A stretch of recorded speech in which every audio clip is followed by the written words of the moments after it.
Pleased to call to order the 195th meeting of the Massachusetts Gaming Commission on July 21st at 10 o'clock at the Gaming Commission offices.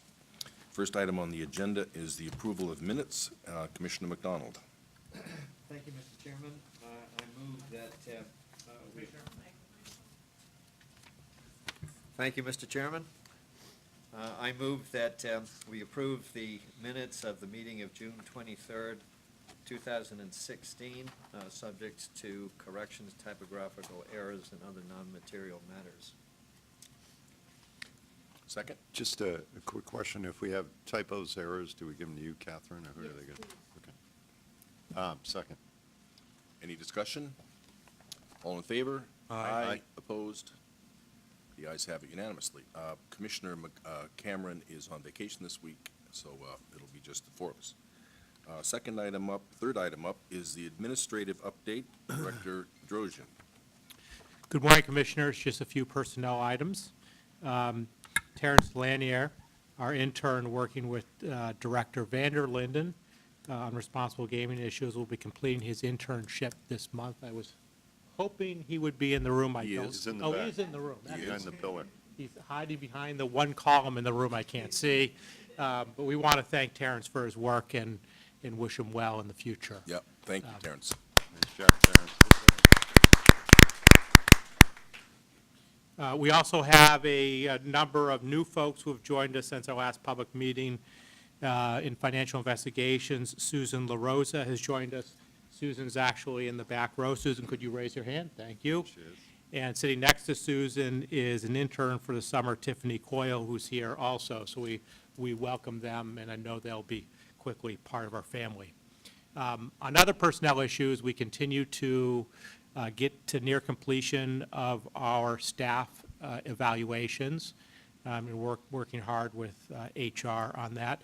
But that leads to another issue of my evaluation. You are my appointing authority. You all, as a collective body, would do my evaluation.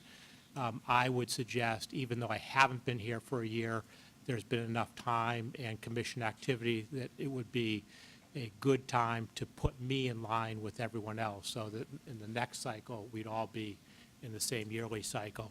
Given that, because you are a public body, there are certain restrictions or guidelines, I should say, on how you would do that, and I will turn that over to General Counsel Blue to give you a couple options on that. Good morning, Commissioners. Good morning.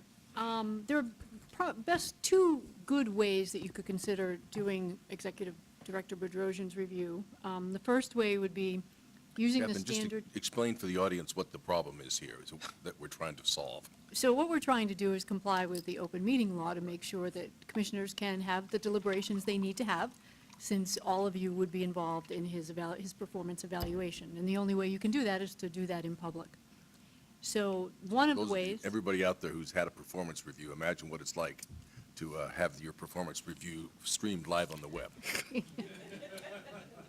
And kept forever in video kept forever, form. right.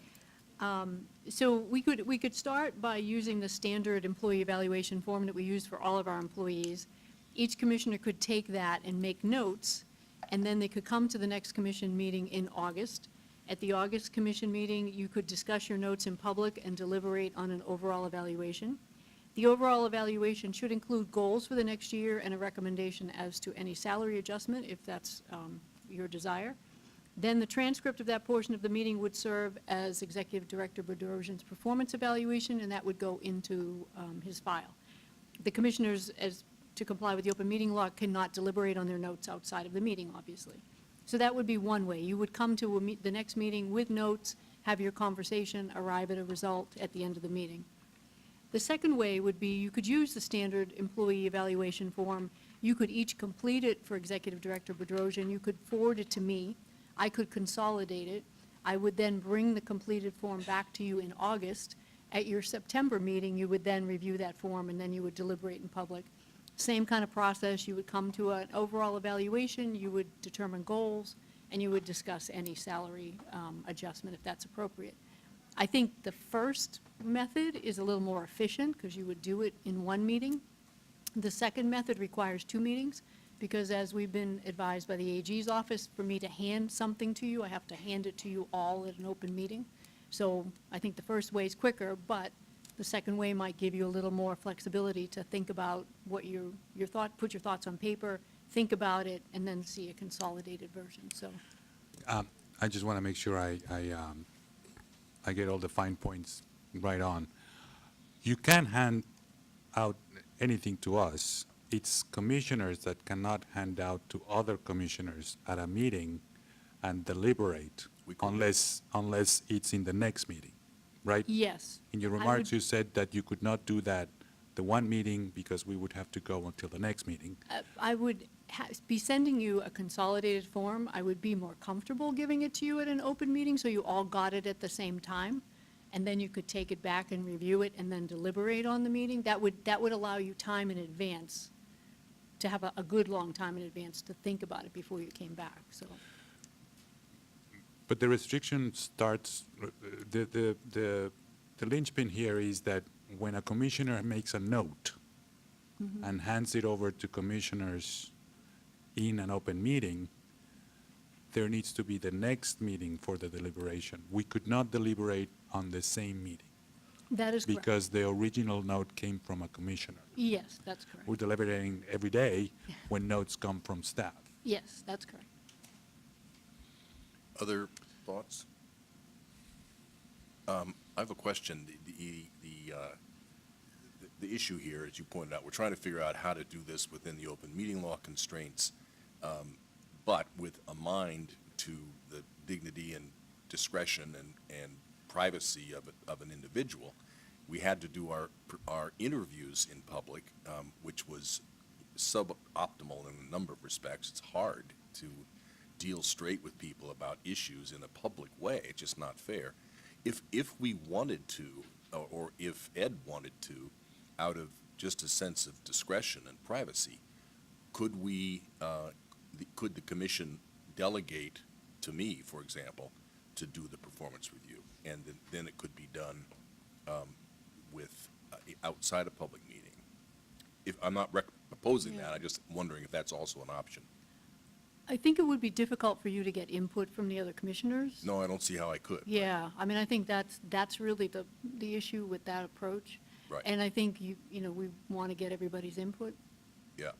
Well, I understand that, but, in the hypothetical, let's say, take Ed Bedrosian out of this, but in the hypothetical situation where there are difficult issues to deal with, there are problems to deal with, I mean, it asks, I think this happens not to be the case now, but I do want to understand carefully what our options are. It would be just grossly unfair and unreasonable for an individual to be put through a public discussion of what's somebody, a commission thought were severe shortcomings. Maybe there's no choice, but that would be really tough for anybody to go through. So is there, as long as I did not solicit feedback from others, is that an option that we could consider? I would like to take a look at it. I mean, off the top of my head, I think it's possible, but I'd Okay. want to look at it. Okay. Okay. General Counsel, Bill, let me see if I understand the alternatives here. The first one is that each of us separately fills out, using a standard commission employee evaluation form, our evaluation of the executive director, and those are then compiled and distributed before a public hearing, and then we deliberate with each other on the basis of what we have been provided prior to the public meeting? No. That's- No, what you would do, the two ways to do it is you could make your own notes on Right. your thoughts on the evaluation. You all come to the next public meeting and you discuss your thoughts openly at the public meeting. So there would be no completed form. The transcript at that point would be the performance evaluation. The second way would be if you wanted to use the form, you could complete the form, you'd give it to me. I would Right. create one consolidated form. And that would be then distributed beforehand to us. It would be part of the commission package, like, Right. Items are.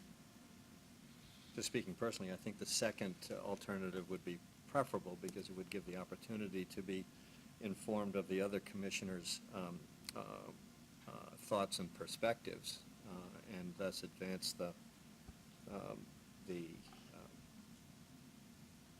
deliberation in the context of the public meeting.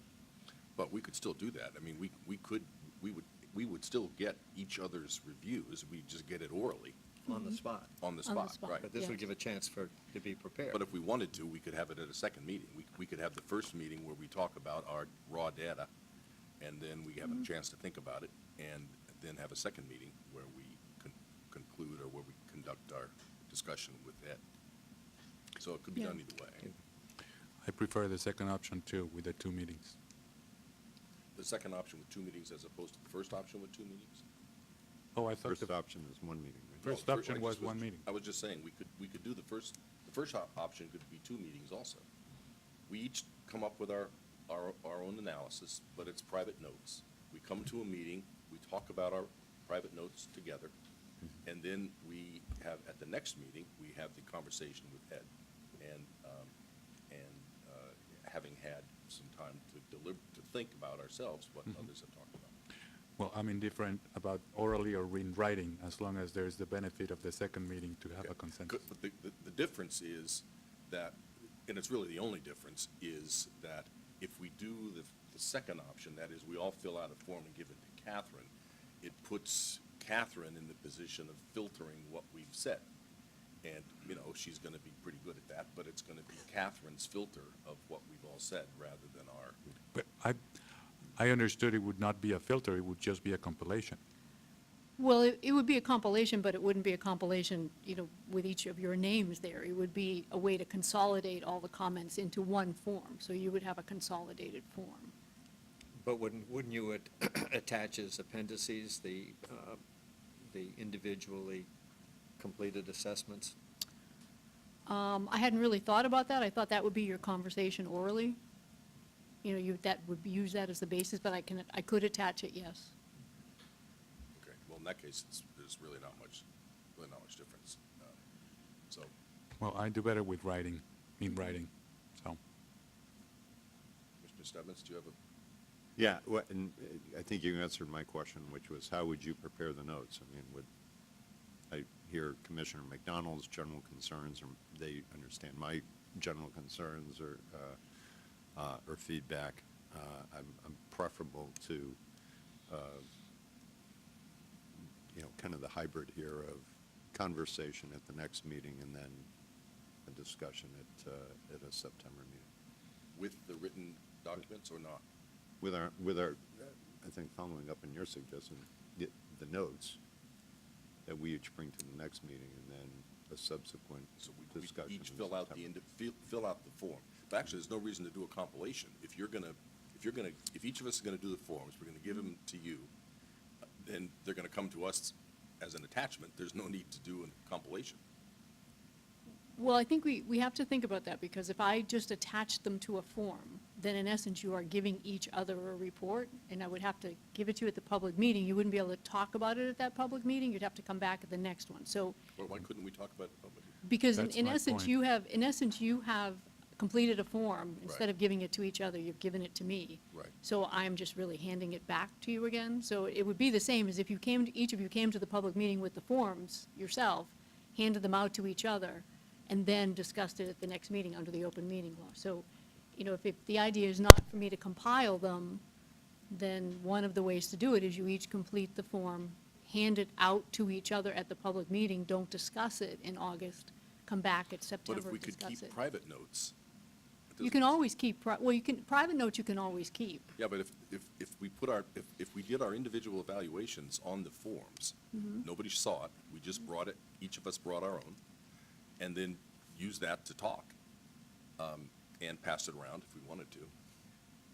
That's no different from keeping notes. It's the passing around Yeah. that starts to be the restriction, because That's right. you cannot bring something as a commissioner that stakes a position and deliberate in the same meeting Meeting. about it. You Yeah, I can mean, stake a that's- position and deliberate at a future meeting. That was the Attorney General's advice was to the- us their, in you know. training.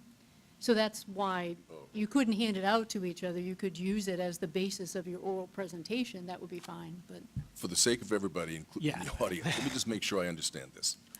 We can't bring a report that we have privately written, nobody else has seen, to a commission meeting and give it to another commissioner in a public meeting and discuss it.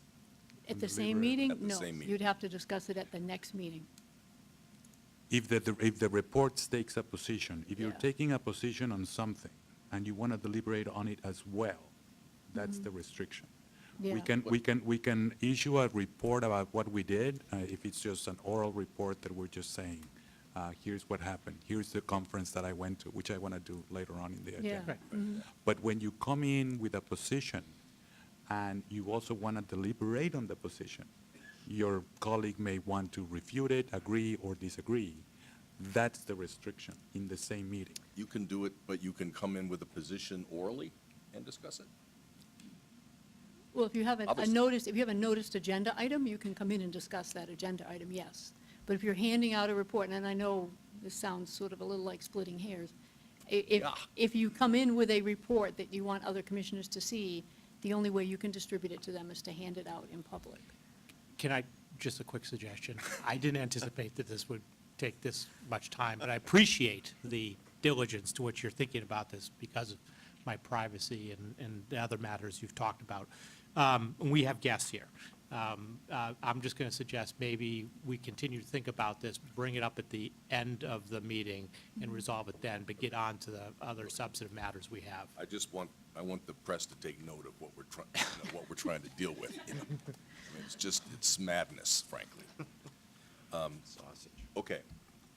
Yes, so let's move on to item 3, item 4, which is commissioner's update, since we learned from the Attorney General that we cannot report to one another in a just at lunch or something on what we've done with our time or conferences we've gone to, which is what we used to do. I would go to a conference, I'd come back, commissioners would have lunch, I'd talk about the conference, thinking that was not something that would possibly be a violation of the open meeting law. We were told it is, therefore we will report on our activities publicly. So there were several things that I wanted to mention. May I make a suggestion, yeah. Mr. Chairman? Could we put this to a later time as well in the meeting? I had again, in consideration of our guests and the amount of time, I have a couple of updates that I'd like to also give, and it's going to further take away from Okay. timing. Fine, so we will postpone both 3 and 4 to some later part of the day. Okay, which gets us to item 5, Director Griffin. Good morning, Chairman Crosby and Commissioners. Good morning. I'm here today with some valuable partners to update you on our efforts to ensure that we have a workforce in Massachusetts that is trained and ready to go when our casinos open. You remember, I'm sure, that the Commission partnered with the community colleges. The community colleges formed a consortium called the Massachusetts Casino Careers Training Institute, or MCCTI, and each licensee has additionally signed an agreement to partner with MCCTI. These partnerships reinforce and support the workforce goals of the gaming law that reference diversity and inclusion and the hiring of the unemployed and underemployed. So today, we have representatives from the lead community colleges of each region: Bunker Hill Community College, Bristol Community College, and a partnership between Holyoke Community College and Springfield Technical Community College. So they're here today to update you on our progress to ensure a trained workforce, especially in the hospitality and gaming occupations. But first, I'd like, for some brief comments, I'd like to introduce Bob LePage. You know him, but I'd like to congratulate him in his new role as Assistant Secretary for Career Education in the Commonwealth's Executive Office of Education. Congratulations. Congratulations, Bob. Bob? Little did we know what a strategic alliance we'd made. Well, thank you for giving me an opportunity for some very brief comments.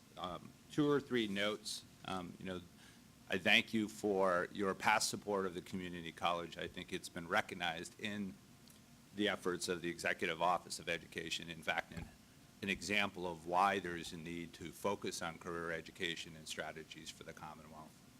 I'll just give 2 or 3 quick updates. One, as you know, the governor formed the Workforce Skills Cabinet as a way to promote economic development, labor, and educational collaboration between the 3 secretariats. Recently, we've worked on a forming of a work group to specifically work with Commissioner Stebbins and Director Griffin on an ongoing basis so that we can bring to the Skills Cabinet opportunities for collaboration across the secretariats to support gaming workforce development issues in hospitality and culinary across the Commonwealth. There's 2 or 3 areas where we really believe that there needs to be focus for continued collaboration. The areas of ABE and workforce readiness and how we integrate that into the planning. There is some reissuing of RFPs in the next 6 to 12 months where we feel there's maybe an opportunity for looking at strategic collaborations and a more of a regional focus. The Executive Office of Education realizes it needs to play a role to support the development of the gaming schools and the submission of applications for approval of the gaming schools. The Workforce Skills Cabinet, as you know, is very focused on developing strategies on a regional basis, particularly in the area of hospitality and supporting the efforts of the community colleges, the Gaming Commission, and some recent collaboration with SkillWorks and others to be able to develop a needs assessment for the Boston market so that we can build a comprehensive approach to workforce training. I'd also update you that the Skills Cabinet anticipates when the Economic Development Bill is completed, hopefully quite soon, that it will again issue capital skills grant funding that will support technology and equipment. This was funding that recently was used by Hoyok Community College to support their development of its facility, and additionally was used recently for Madison Park to update their culinary facilities to start to build capacity. So we are hopeful that that will be an area that organizations will take advantage of to support hospitality and culinary training. So that's my short update. It's been all of a month, but we're moving fast. Great. Terrific. Great.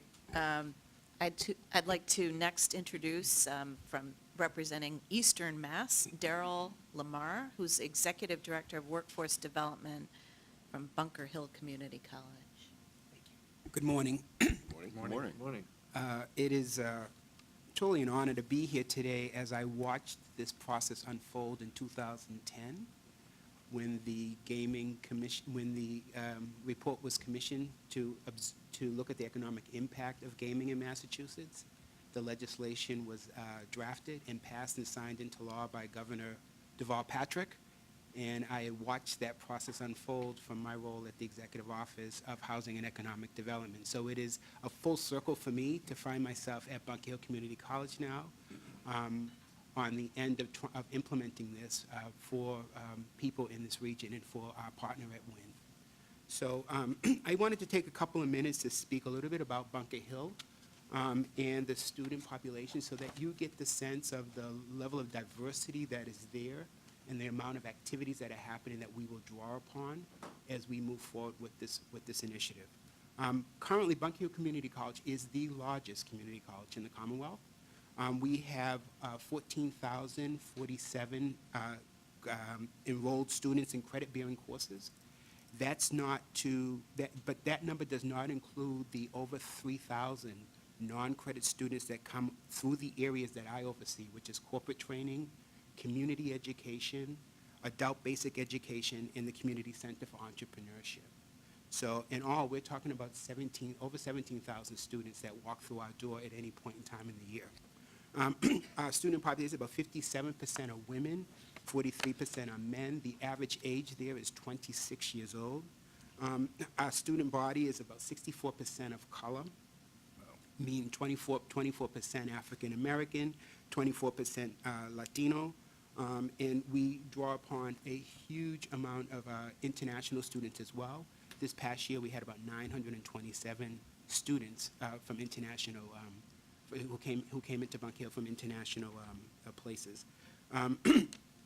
Our students represent over 101 different countries, and if you walk down any of the hallways in Bunker Hill, you will hear some 75 different languages spoken on campus, and many of our students are actually first-generation students.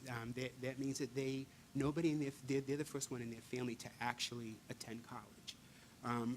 We offer over 100 degree and certificate programs, and while we've been focusing primarily on hospitality around this initiative, we offer associate degree and certificates in culinary arts.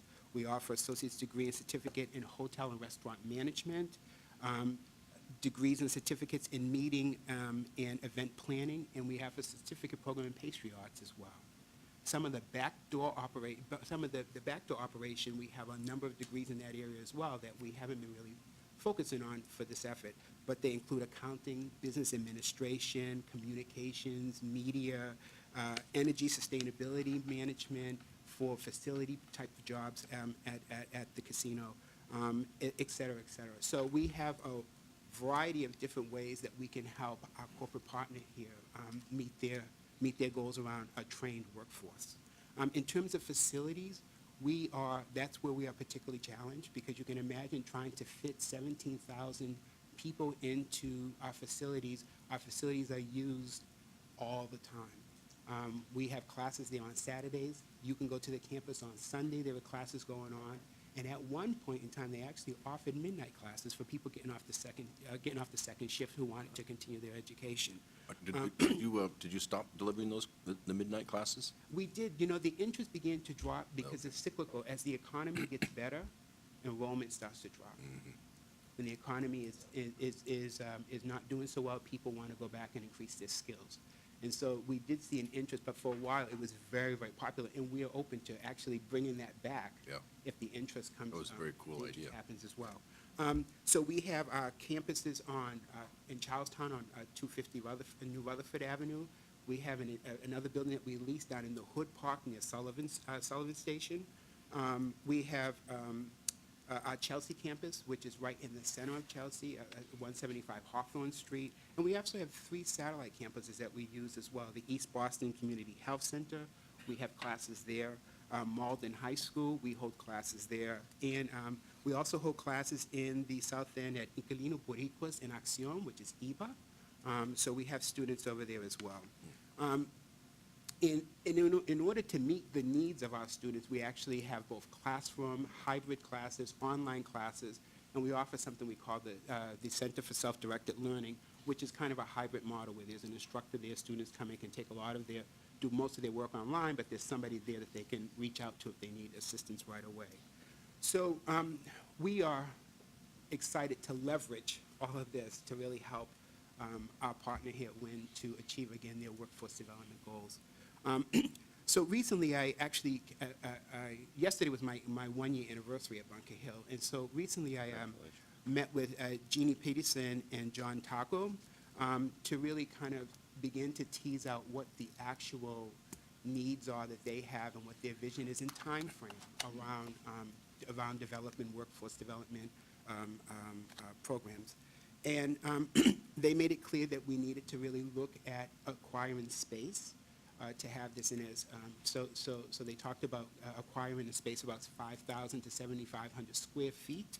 And when they said that, immediately my mind went, oh my goodness, how are we going to do this in terms of getting through the state procurement process around that? DCAM, we all know what that's like, and we'll be able to do it in a timely way. But I spoke to actually our CFO, and he said that no, there's a mechanism that we can do that without having to go through the DCAM process. So we're excited about that. So once we locate a space, we can begin to do that kind of work. We also are meeting with our community partners around this. The Career Source, which is the Career Center, community partners in Chelsea, Roxbury Community College, my counterpart over there, they now have a director of workforce development, so he and I will work together around this as well to really get this process up and running. One of the things, but there were 2 things that we need to consider as we move forward. One is a funding mechanism for this. how does all of this get paid for? Since these are non-credit courses, they are not Pell eligible, which at this point in time, so this, we would have to find a mechanism to pay for the students to pay for the training. And that doesn't mean that it will always be non-credit, because my personal vision would be to take a program like this and see where we can do some prior learning assessment to get credits for it at the end, and to see if we can put the curriculum through our curriculum committee so that we can actually create an associate's degree or certificate program in casino management. And so that would, Excuse me, Mr. Lamar, is the Culinary Institute in Holyoke, are those credit Credit. courses? It's a combination, Mr. Chairman. It's, there are both certificate and degree programs, and then there are workforce development programs. Yeah, it's on.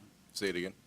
So it's a combination of credit courses, which is credit certificate and degrees, and also workforce development courses. So skills training in order to have people be ready for jobs. With The- what ratio, more or less, just Uh, approximately? So it will probably be a 2 or 2.5 to 1 on the workforce side.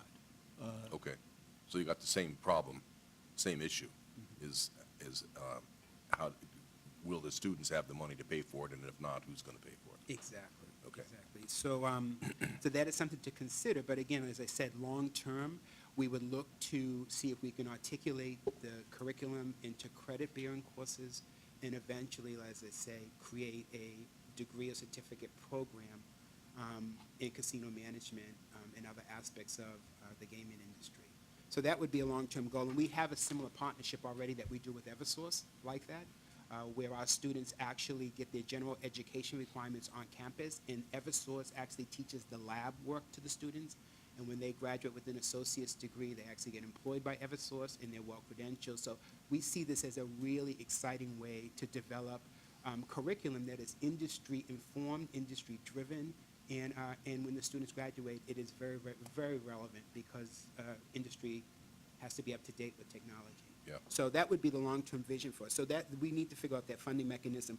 And I guess the other piece for us that is really important is that we need to get a date certain as to when the casino's actually going to open, because then that allows us to begin What, they planning. can't give you that? What's wrong with them? I mean, there's just a Jesus, couple. we've been there's at a this couple for of things years. in the- I think they'd like that, too. There's a couple of technicalities. DeSalvio, what the about hell are you guys doing out there? I know, exactly. But once that happens, the wheels can go in motion, because it would not be a good idea to start training people now and say, all right, you finished the training, come back and apply for a job in 2 years. That just wouldn't. Well, be that's very- clearly true, but I have to tell you that just what feels to me intuitively, the hurdles are going to be immense. They always are. The bureaucracies there's going to be problems, there's going to be fits and starts, so I agree. But more or less, we're pretty clear it's going to be early in 2019. We're not talking about which year are we talking about. We're pretty clear. So, getting down this road, I agree. You don't want to start signing up students really when you know in advance that they're going to be fallow for a year after they graduate. Exactly. But all that preliminary stuff, getting the system set up and Absolutely. finding the students and getting the facility set up and whatever all the rigmarole is, I'd go hell-bent for leather. And Yeah. assume it's going to be sometime pretty soon in the 2019. And 2018 for. 2019, Western- 18 for Yes. MGM, For and MGM. 19, but he's talking for Wynn. But I know, I yeah, know. Right. No, I fully agree with you, and actually, in some ways, it gives us a Right. little bit of breathing room to really do the kind of intense planning that's necessary to make sure that this works well, and line up the community partners so that, again, we have a well-oiled machine when we have this date and we can start moving forward. Have you, excuse me, have you talked at all, and Jill, maybe you can close this loop, with the folks at Unite here who have a training facility and are looking to expand? Are you in No, that? I haven't had that conversation with them, but yeah, we. I have recently, Okay. fairly recently. I have fairly recently, in the last 60 days, as you know, they received some funding to expand their program through the Workforce Competitive Trust, as did Holyoke Community, to support culinary, and they do want to continue to collaborate. They are also anxious about the volume of students, and they have participated in the dialogues about doing the regional workforce needs assessment. When you say, excuse me, when you say anxious about the volume of students, what do you mean? They're anxious and aware that there is a significant need for Okay, all right. a Anxious and workforce in meeting, the region. anxious to meet the demand, Yes, right? they realize facilities will be a constraint, and Right. building collaborative models is going to be important. Right. Excuse me. And, Mr. Chairman, they also have an agreement with MCCTI to partner and work together in terms of training and curriculum development. Okay, great. Well, that just seems like an obvious synergy there. And it would, I know, I don't know enough about how much conversation is going to be. You're, Bob, right in the right position to make sure that everybody's at the table. And apparently, Mr. Lamar doesn't know about this organization or hadn't been in it. But, if you get Roxbury Community College and Bunker Hill and Unite here, with all in the same conversation, there's a tremendous synergy there. Never mind, it would be incredibly inefficient not to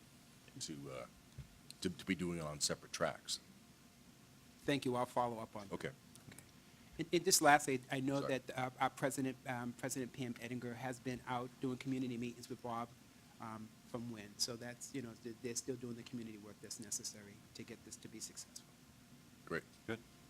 So Commissioners, we also have William Berardi, who's Dean of. the Sorry, I just want to make Oh, one sorry. gratuitous comment. Yes. We have at our Access and Opportunity Committee, which is a committee that we have set up of all the stakeholders to drive performance in diversity, both of the workforce and of the supplier base. We've been focused principally on the construction side because that's been near at hand, but we will be getting focused pretty soon on the operations side. Some MGM has already put out, I think, a plan. But again, with these resources, the opportunity to really blow the lid out on the diverse nature of this workforce, making it somewhere close to commensurate to the makeup of the population in this area, with your makeup at Bunker Hill, with Roxbury, and Unite Here's, broad perspective as well. There's a great opportunity to really, really perform well here. So I hope we really seize that from every standpoint, but including the diversity of the workforce. Absolutely. Thank you. Great point, Commissioner. So additionally, we have Dean William Berardi. He's Dean of the Division of Business and Information Management at Bristol Community College, and he has a presentation I think you'll be interested in. Good morning, Commissioners. Good Good morning. morning. I'm here replacing Chef Caressimo, who is the director of the Catch Institute at Bristol Community College, who could not be here today Mike? as much as he would like to be. So I'll do my best to take his place. A little update, you see on the screen now the Catch logo, and I'll go into a little bit more detail as I go through the short slide presentation. But the Catch Institute is an acronym for Culinary Arts, Tourism, Casino, and Hospitality. We have on December 8th, our degree in hospitality management was approved by the Department of Higher Education. So we now offer a hospitality degree in Associate in Applied Arts with 4 concentrations, one being food management or food service management, tourism, hotel management, and casino management. I'm going to concentrate most of my comments on the casino piece. In Taunton, we just opened a new location at the Galleria Mall for our credit students. And within that mall is our casino lab.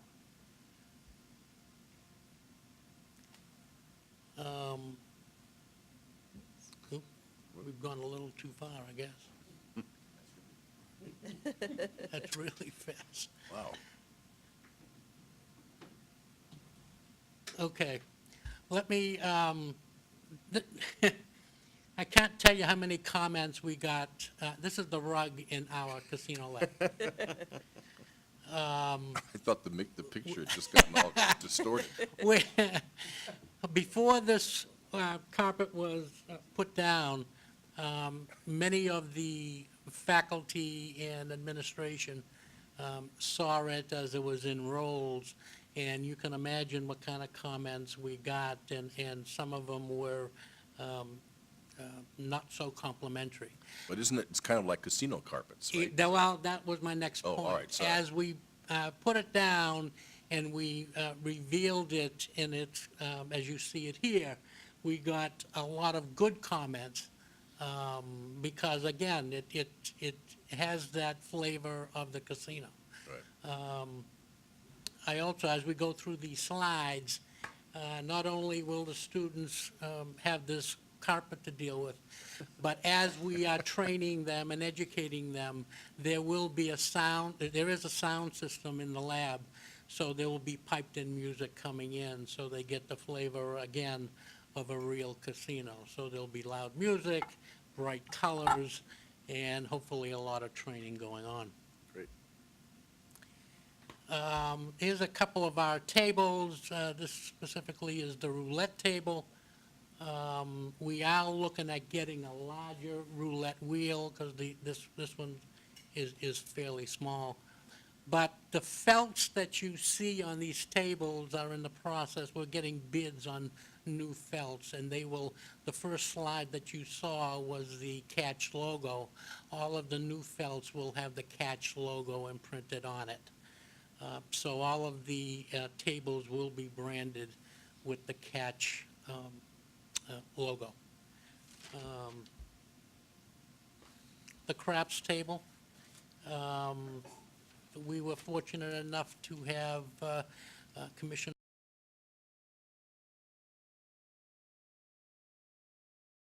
Lab take a look at what we've got and actually answer a few of the questions that Chef Caressimo had. So, and specifically on this particular table, we need to get some additional wording on there, so it is more realistic than what it is now.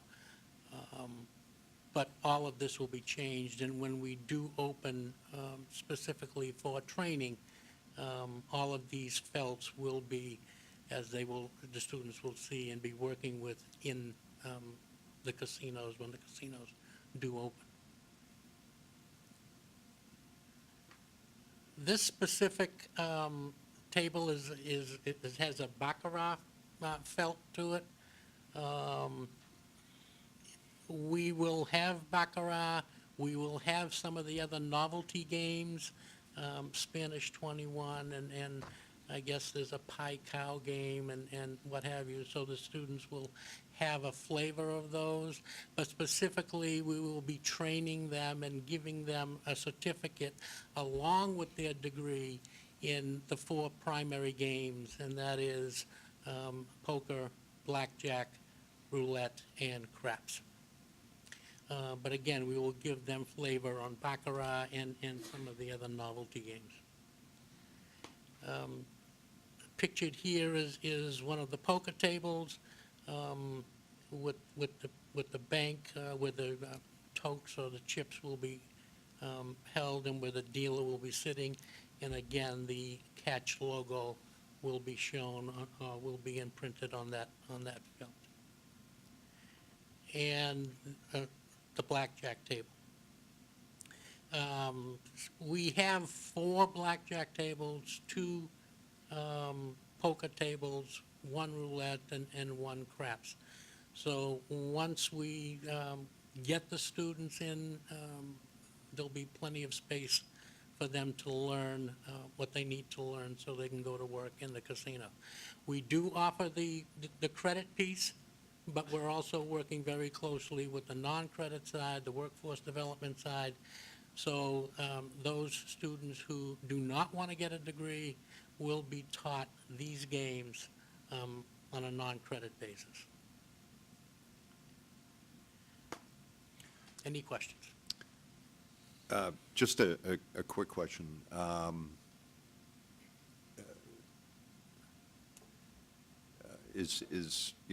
Students are showing an interest in pursuing one of the courses. Is there an interaction with the Tribal Gaming Authority in terms of requirements for the position, kind of expectations for the position, what, when a potential employee will have to go through?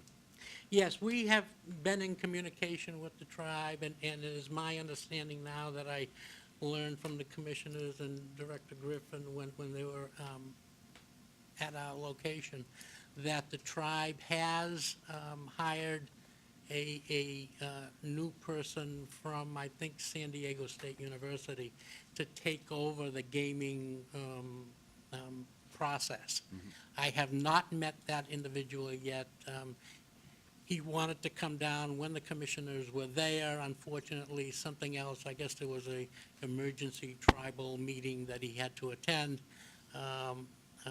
But Commissioner Cameron is setting up a new meeting so we can specifically talk to him about what we do. He has indicated that he needs a trained workforce and is willing to work with us to get that accomplished. Others? But just on that score, I did have the pleasure of attending that meeting with Dean Berardi and Chef Carasimo, and I had been unaware of what kind of secondary meaning garish carpets have for casino design until I got down there. But just for the record, the location of this facility could not be more convenient to the tribal casino. It is literally across Route 140 from the current construction site of the tribal casino, and could not be more convenient generally for people from the southeast region where I'm from for future training. It was very impressive. Thank you. And this is obvious, but the tribe is obviously going to have a high priority of their own members. Absolutely, yes. and We have you're gonna several wanna- of the tribal members now Okay. enrolled in the program. Okay, great. 'Cause you're gonna- Right. Now, so the catch is only table games? That's the only training that's going on there? Well, no. Actually, CATCH is the umbrella for the entire hospitality degree program. okay. So, Oh, okay. under the CATCH Institute will be the tourism, food service management, and the hotel motel management. Additionally, we were impressed by the surveillance lab that's next door to the gaming facility. Yes. There'll be, there's 10 computers set up right next door to the casino lab, which, thank you, Commissioner Griffin, for bringing that up. But right next door to the casino lab is a surveillance lab. We have 10 computers, so 10 students at a time will be able to view what is going on in the lab, the casino lab, and be trained on picking up things that may go on during the training, yes.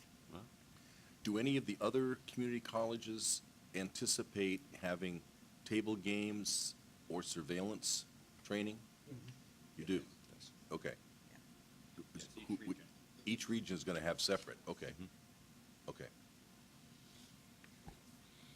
There's also, and Jill, this is, I know you've got other people that to speak, but in the conversations with Unite here, both here and seeing their incredible facility in Vegas, there's a range. There's the front of house people.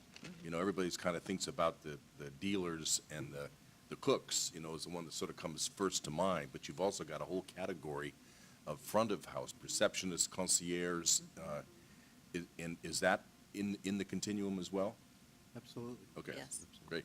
And are you, Bob, in sort of a position to have an overview of this and, sort of have in your mind what all the programs are doing and the schedules, the interconnections, Yes, my goal will be to continue in part the past role of working to collaborate on a regional basis. And, Right. I think now what we're seeing is the timelines from each of the regions are being set as those particular gaming facilities are in development now, it is causing the rubber to hit the road, I guess, Right.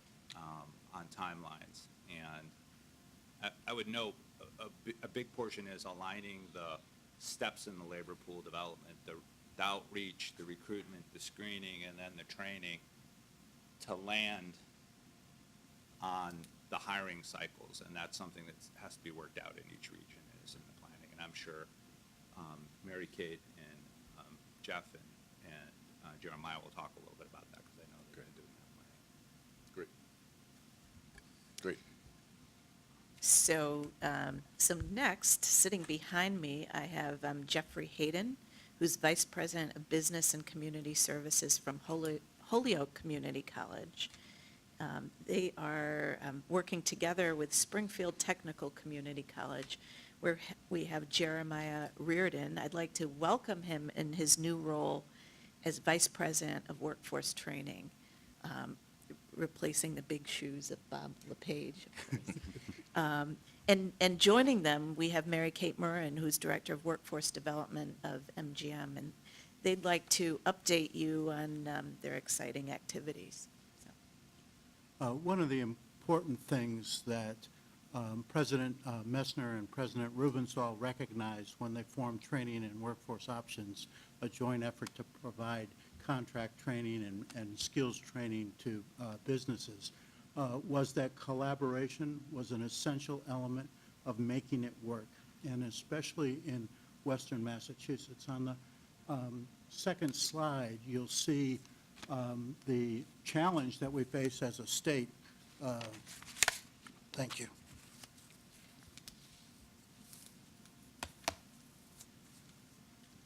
So that challenge, as you can see, is this is not a new slide to all of you. Actually, the numbers start to get larger as your work continues and you start to work with new folks and new development efforts. But collaboration is the key, and especially in Western Massachusetts. In Western Massachusetts, it's not about a hiring process.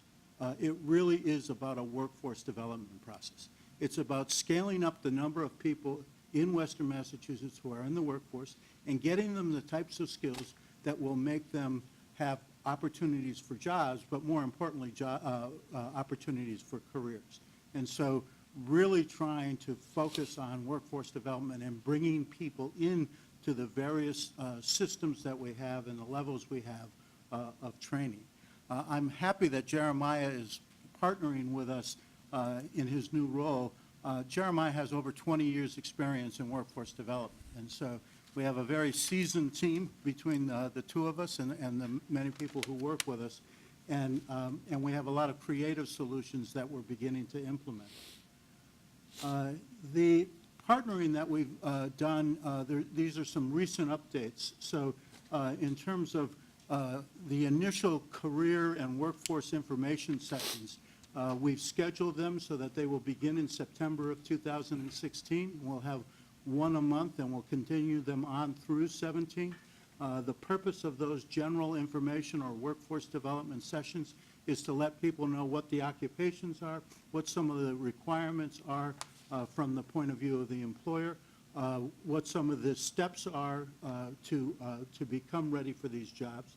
And we would hope that the Gaming Commission would be able to help us with that effort in terms of talking about licensing and registration positions.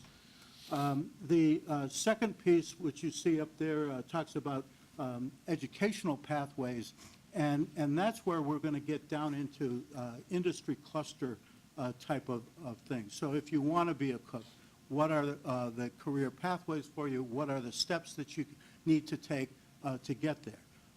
And part of that process will include an assessment process. So someone comes in and says, you know, I don't have my high school diploma yet. Then referrals to ABE programs, referrals to ESOL programs, referrals to skill programs, referrals to college credit programs will be done at that point.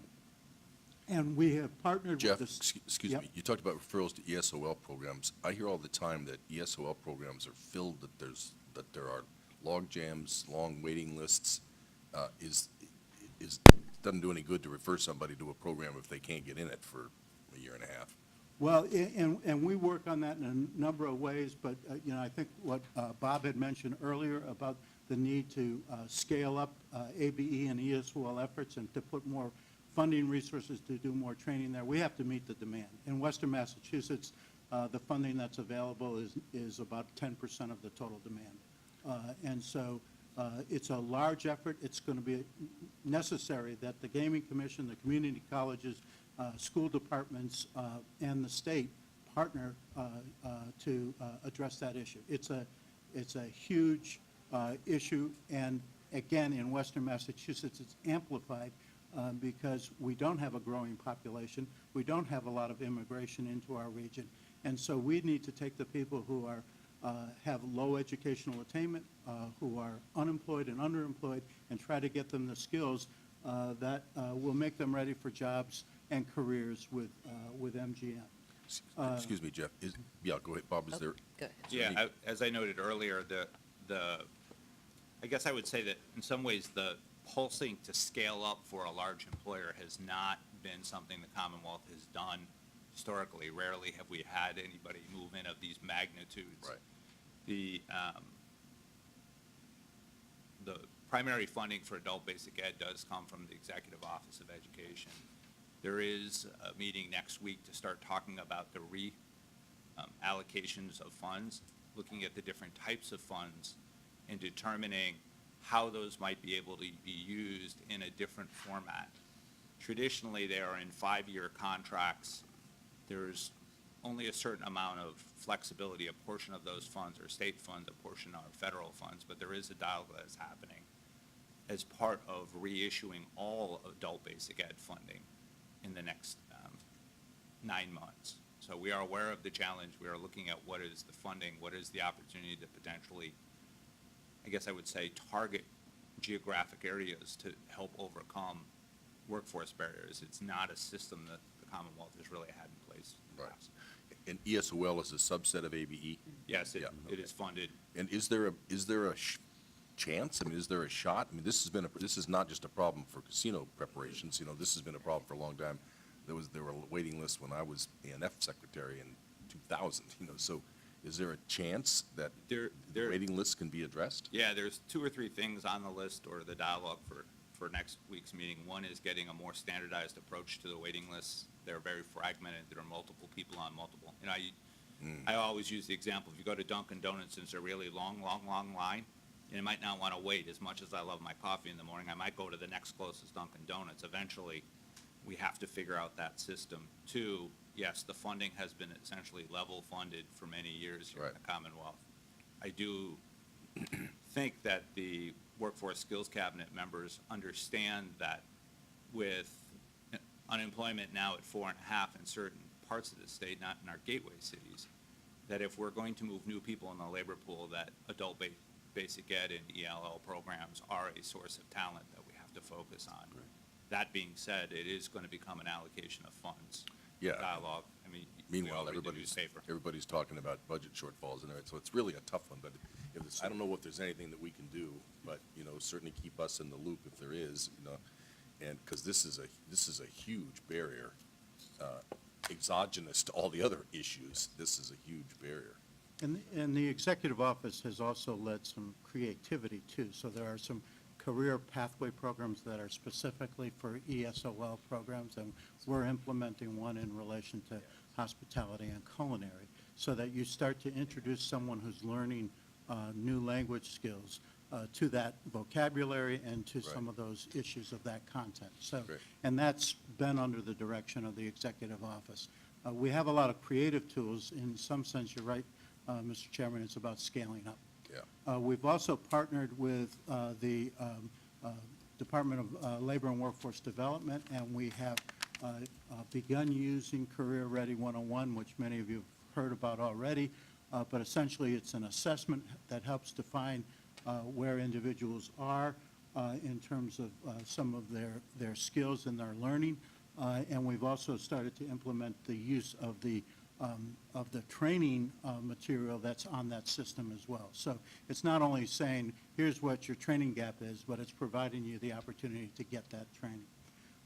We you know, I think it's explicit in what I just said about us referring people to different types of programs, whether it's workforce or ABE, that we are establishing a more regularized advisement and referral process. We've scaled up now. We have 7 career development specialists across HCC, and I know Jeremiah at STCC has a number who he's begun to hire. And so hopefully that will help us with some of the volume that we're going to experience with the gaming industry. And we're scaling up some of the gaming and non-gaming training. You've heard about some of the culinary already. We've begun discussions with MGM about the gaming school, hopefully to be located in Springfield, and we'll hear more about that down the road from Mary Kate. But that gaming school will follow the outline that you established in the regulations. We will be working with the commission and your staff to determine some of the specifics and what some of the goals were in terms of that legislation. But we are in the process of putting that together.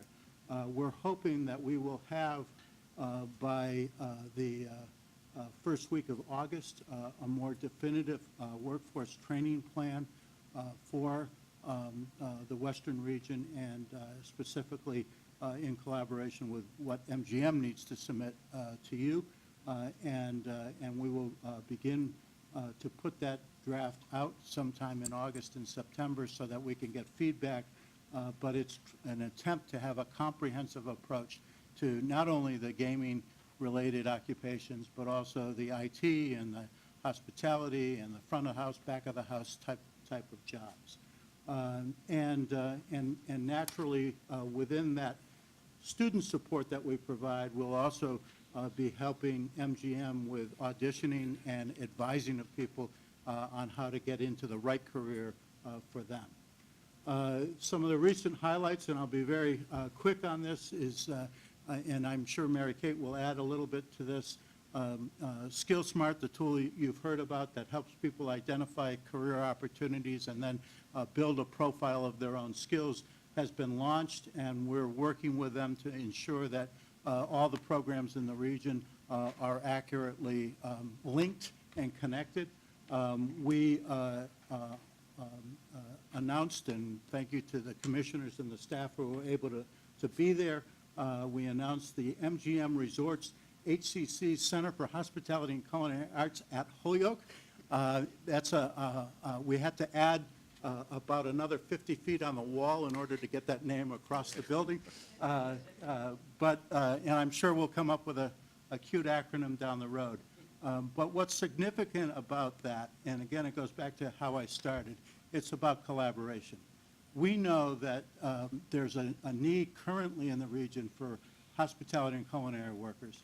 We know that MGM will have a significant need, well over 500 people that they will need. And so the Greater Springfield Convention and Visitors Bureau, Congressman Neal's office, the state legislature, the colleges together, MGM, a number of private partners have all worked together to help us establish this culinary center to meet that need. And we're hoping that this time next summer, we'll be doing the workforce training programs there, and then we will open for credit programs in the fall of 17. And so we're moving along on all of that. We have also initiated internally the career pathway maps so that someone can see if they are starting at ABE, where they need to go to get into the particular career or occupation that they're looking to do, and we'll have those in the fall. We will match those against the training program, so it'll be an easy grid for individuals to follow. And again, we continue the adult basic ed collaboration, and as I mentioned before, we'll work on the gaming school. Just wanted to show a couple quick pictures, and I know Jeremiah wants to talk about some of the things that STCC has been putting together. So, Thank you, Jeff. One of the things I'd like to talk about is last November, we began offering our Customer Service Essentials certificate, which is a credit program. It's 8 credit courses, and we offer it over a 16-week fast-track delivery. We also offer it throughout the regular semester, but it's one of the reasons I wanted to mention it is because it is a credit program which makes it eligible for financial aid and assistance for individuals to pay for that training. And the training focuses on areas of attitudes and service, creating loyal customers, coaching service trainers, and it goes into great depth there. And we're very excited. We started rolling that out, combined, working in this partnership with Holyoke Community College. We're very excited to be reaching out to a combined 18,000 students, credit students, and we're offering these kind of trainings to the area. And we have a very, very diverse culture around us, and we're hitting a lot of those individuals with that training. Chairman, if I may just go back to the funding conversation. Of course, we thank Bob LePage. He will always be a Western Mass brother and family member. So we'll make sure we keep him in Western Massachusetts. But as you know, the city of Springfield just recently won a Working Cities Challenge grant out of the Boston Fed. This is another way that the businesses have convened together with the partnership of our community colleges. And I want to pause and thank Jeff and Jeremiah and the presidents. Without them, and the collaboration, the partnership that we have set up, we wouldn't be where we are now and confident with the successful opening of our resort in September of 2018. But it was a way for us to put those businesses together with the community college and our nonprofits. Let's not forget our community-based organization, our faith-based organizations that really will be the conduit to the individuals that will be working in our resorts. So we're very proud of that. We'll be kicking off that, hopefully, Bob, with your help. We'll get Jeremiah and Jeff to kind of try to fill your shoes.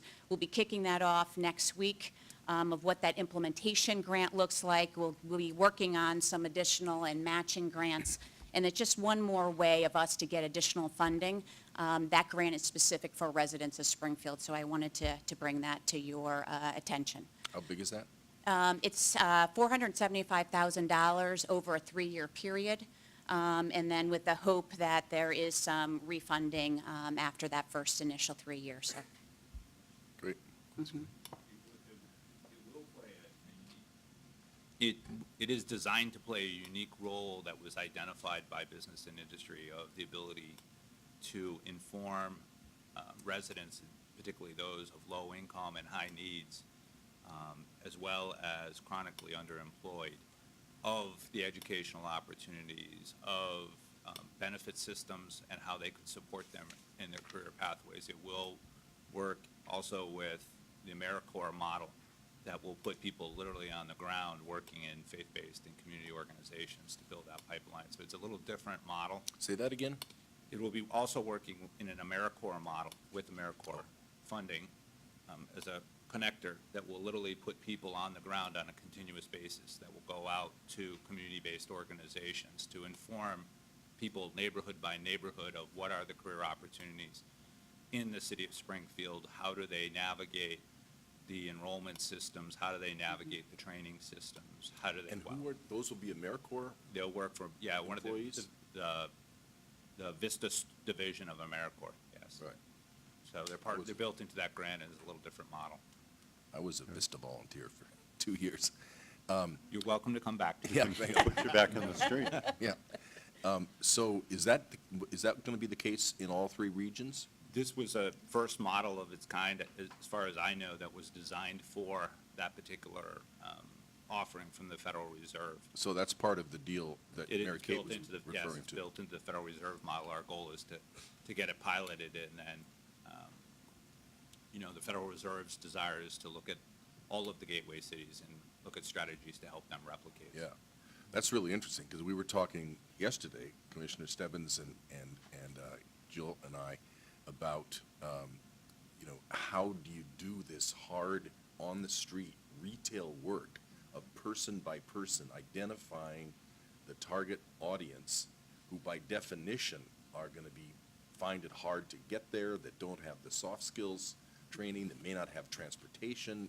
It's a real hand-holding job to identify the market that we're trying to identify and bring it to a training environment. And so the idea of having people on the ground to do that is great, and maybe we can think of ways to replicate that model in other regions as well. One of the great things that I observed early on was some of the meetings that Bob and Jeff pulled together was these collaborative teams talking about what the career opportunities were going to be, but you had those local organizations at the table, and I know you still do. You had the other colleges in the region, both state and private, because, Mr. Chairman, to your point, it's not just casino dealing, it's folks in HR and accounting, and those are all degree programs offered in Western Massachusetts. But, as Jeff Hayden said, the population of Western Mass has been relatively stable. You're going to have a lot of hiring from MGM. They have a target for locally, or for the city of Springfield. They have a target for employment regionally, which they're going to try to meet. And you couple that with employers in the region worried about, my bank teller might get snatched up, or my restaurant server might get snatched up, and we're not saying that's a bad thing. I actually think it's kind of a good thing, because, you're giving people, more opportunities to choose from. But that collaboration, and now with, a grant to really help local organizations get in on the ground and do that neighbor-to-neighbor kind of conversation is critical. We also acknowledge we have, said goodbye to President Rubenzahl and President Messner, but I'm encouraged by the fact that their two successors are fully engaged in this process and in the program and are giving it their full support. So hats off to them as they retire, but knowing that the ball is not getting dropped, so to speak. And one other point, I was just flipping through the Globe this morning. The Globe gave a shout out to MCC TI. It was one of their little notebook hits right below the RNC highlights from last night, but more importantly was, if you're not familiar with MCCTI, get to know it, and, especially if you're thinking about a career with one of our licensees, so. Anybody else? Yeah, I want to emphasize a couple of, I'm sorry, I want to emphasize a couple of concepts. The real narrative here that was alluded to is collaboration. And I think we really have a role here. As the group may know, we always thought about coming back to revising or reviewing the regulations, the licensing regulations. Many of the jobs that were spoken about, especially management, require thorough backgrounds and things like that, and our operators are very fully aware of that. But to the extent that we need to tweak those regulations, I think it's very important to hear from the group. I think it would be, in my opinion, too bad that some of that becomes a barrier to the efforts that the group is trying to do. If we need to hear that a particular position needs to be rethought to be reclassified instead of a gaming employee licensing, it needs to be a service employee, given what we are seeing, I think it's invaluable for us, because that's how we can frankly affect or help the process. Could I just expand on that? Yeah. That's a really good point, and I'm glad you brought it up, and I hadn't thought about it. But our Investigations Enforcement Bureau has already begun to review and is pretty far along in reviewing a lot of the criteria in the background investigation process and our regs as it pertains to that. And that will be on our agenda sometime pretty soon. Excuse me. But we really would like to have your feedback, and Bob, this is for everybody, to help us go through these regs. And the spirit of this is to get people employed. And our Investigations and Enforcement Bureau get that spirit, but they are operating within our regs and also within the law. Our regs we can control, the law we can't. So it would be great to have you, be systematic in helping us take a look at those. And if we have regs which are barrier to reasonable recruitment, we may or may not change them, but we would really like to hear your ideas on that. And that'll be going right along with what the IEB is already talking about. That's a great point. Thank you. Well, it's near and dear to everything, to the group's effort, and right along the notion of collaboration, which is very easy to see high level, but it's really operationalized in that form for our group.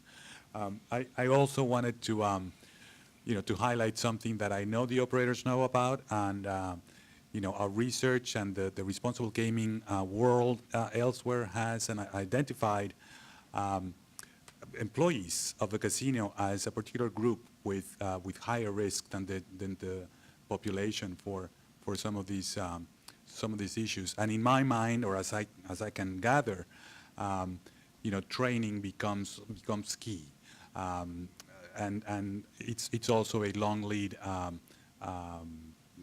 item. So to the extent that we can also mention, we could have a role in there if they would have us. We have reports and things of that nature, but the responsible gaming aspect in terms of how it affects or employees is something that I know our operators are familiar with, but also something that we could have a role in.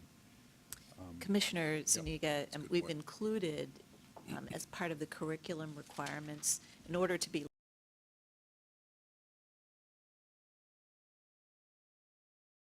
Dr. Vanderlinden, and there is a requirement that individuals be trained on aspects of problem gaming. So And the other one, this one also was mentioned and alluded very directly, but we're now beginning what appeared to me as something early, but is very much timely, regulations on actual games, equipment. A lot of that transforms into gaming schools, so we'll also be looking for your timely feedback, as I know you give it often when we come out with informal drafts and things like that, because all of that may have a role in how games are taught and how people operate. So Is there any, is there either an overall, which would be nice, or a regional sort of tracking mechanism? Are you going to have a database of, we've talked about this funnel. You need a big funnel of thousands to get down to the, to get down to the 10,000. Is there any kind of a tracking mechanism so we'll know at any point in time how big is our pipeline? Jeff? Sure. So a couple things. One is that obviously Bob, could you share Mary Kate's mic? I wanted to ask you something. Bob DeSalvio, could you come up and share Mary Kate's mic? Go ahead, Jeff. So one of the pieces of that, is to really make sure that, and I'm losing my train of thought. About the pipeline, keeping track of people? Right, so keeping track of people. So there are a couple components to that. One is obviously that those entering the system for applying for a job, there'll be a tracking there. And we're already have talked how to work very closely with MGM in terms of their SkillSmart product, in terms of our enrollment, and in terms of their hiring process. So there will be regional opportunities. I was just talking with Darrell and Bill ahead of time that we need to get a meeting of MCCTI statewide together in order to talk about a couple issues. One is obviously curriculum, but this issue of data tracking is important, because what we'd like to be able to do to you, for you, on an annual basis is say, this is how many people came in the funnel, this is where they went, these are the outcomes of that, and to do that statewide and regionally. And given the fact that it's essentially 6 community colleges working with, 4 developers, that, I think that's manageable. And so we will be working on that. We'll craft a plan, and we'll certainly relate it to Jill so that she can pass it on to you. Okay. I would just add that the 3 secretariats are now working on an integrated data system. I know long ago when we were talking about the ability to track somebody who might be underemployed and moving through the workforce system, Are they enrolling in training programs, and then are they employed, and at what wages, and are they sustainable? Currently is a very challenging process, but there is a planning process and funding through a number of different grant resources that hopes to have relatively quickly, the next 12 months to 18 months, the starts of systems that will allow us to do that for all occupations, not solely gaming, but all occupations. That is an area where we don't have as much visibility, I guess is the way I would say it, as we'd like, both from a research perspective as well as an ongoing, continuous refreshment of information. Yeah. But that is on the radar through It would- the three That would be secretaries. great, obviously, if you could do, part of the skills workforce, cabinet workforce, where, that would be a great dimension, but don't let the perfect be the enemy of the good, if you need a shadow system that's somebody's Excel spreadsheet somewhere, it would be really helpful to know, and Jill, keep this in mind as a priority, to try to have our arms, it'll be an early warning system, do we have a pipeline that looks like it's going to produce what we need? So think- into and I- that, and just wanted to, Jeff, this is such an unusual model that you said, rarely does an industry come in and say, okay, 3 years out, we're going to need 10,000 people, and I can tell you exactly what the jobs are and what level of training they need, and an opportunity to match that to a legislative mandate to hire a certain cohort, a demographic, is a really rare opportunity. And if we could track that with a metric, to see how it actually worked and how many people came through and what the recruitment processes worked and which ones worked, it's an incredible case study. I would think it'd be something Governor Baker would be really interested in. And we have had dialogues, at least on how we link the training at the community college level to the onboarding assessment that UMass Donahue Institute. So we've met with them a number of times. Oh, that's a good to point. start to talk that dialogue. Our data systems should be able to capture from the enrollment perspective. All these students will be enrolled in one of the college's systems, either accredited or non-accredited, it really doesn't matter, but the data will be in there. But we have talked to them about the ability to align those processes in those data fields. And they're very, willing. We've looked at the work that was done down at Penn to look at the steps and how we could append that on the front end.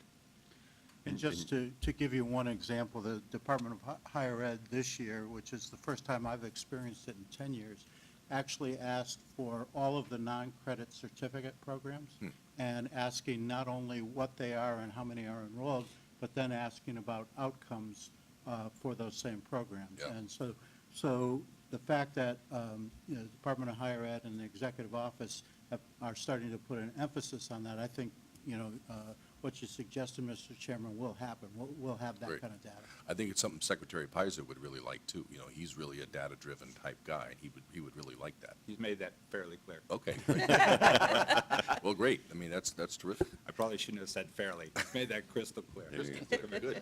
Well, Okay. and at the end of the day, with the tracking that you're doing of the students, ultimately, they wind up in our licensing system, either, for Yes. employee registration. And we have the opportunity at our end, kind of at the completion of the trail, to ask a whole bunch of questions. We did it at Plain Ridge,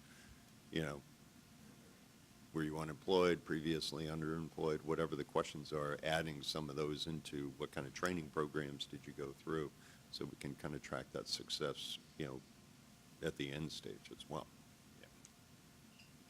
Yeah, that would be great. We'll know what the output is about as well as possible. The risk is that the input isn't enough, so that the output isn't, a big enough funnel. Right.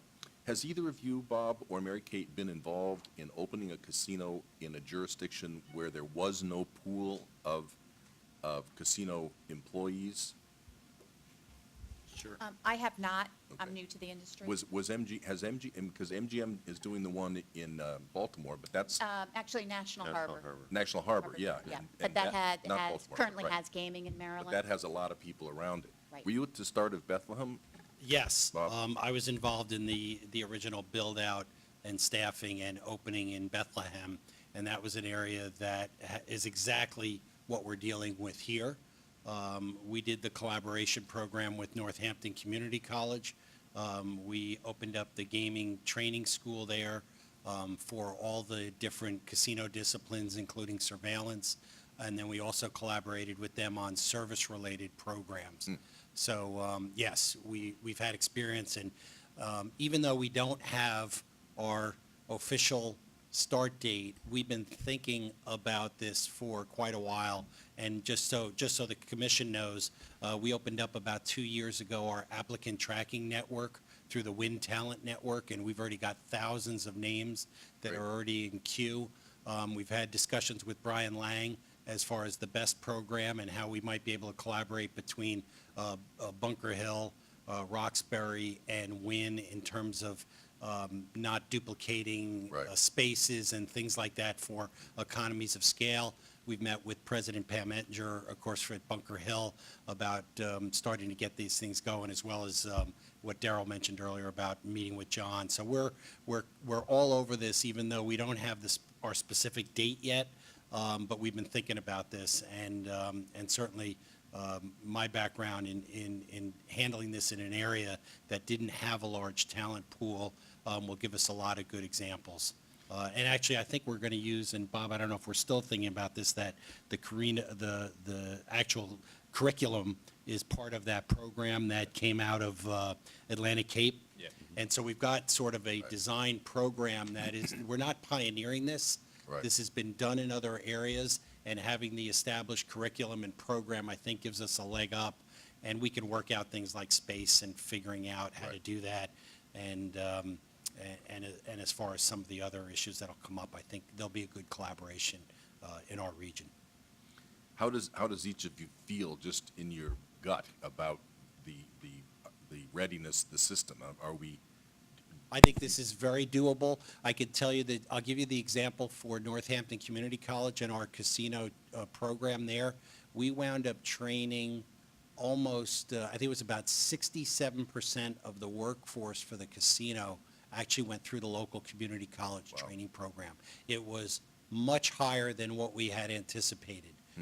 We thought we'd get a lot more movement between places like Atlantic City and other places that would deliver, but some people just didn't want to move. Yeah. And so, yes, we wound up getting some experienced folks, but we were shocked at the high number of local amount of training that we did. And so it worked out very well, the program. Same thing on MGM side. We are confident with our partnerships of Holyoke and Stick that we will be successful. There's a lot of work to do. I don't want to say there isn't, but Jeff and Jeremiah really laid out. The first is ABE, ESOL, work readiness, not just for our industry, but for the entire Western Mass. And that's the important thing to really understand. It's not just MGM, it's other corporations and companies in the area having these conversations and saying, what do we need to survive and to continue to grow in Western Mass? But like Bob, we are confident. We are putting in place all those informational sessions, one for our industry and then the education, and we'll have that same type of system. So currently, we have SkillSmart. So people go in there, build a profile, understand some of the skill gaps that are currently missing to the skills of our job descriptions, and then we connect them to the education partners. We can track that. So SkillSmart's able to give us the analytics of where they're going and where they're getting dropped off. And then the colleges and some of our training partners will then track if they are registering through partners. And the important part is just building that bridge between the two systems. Right. And similar out here, we also will have a talent network, and that will be where people eventually do apply. So there's tons of analytics. That's our system.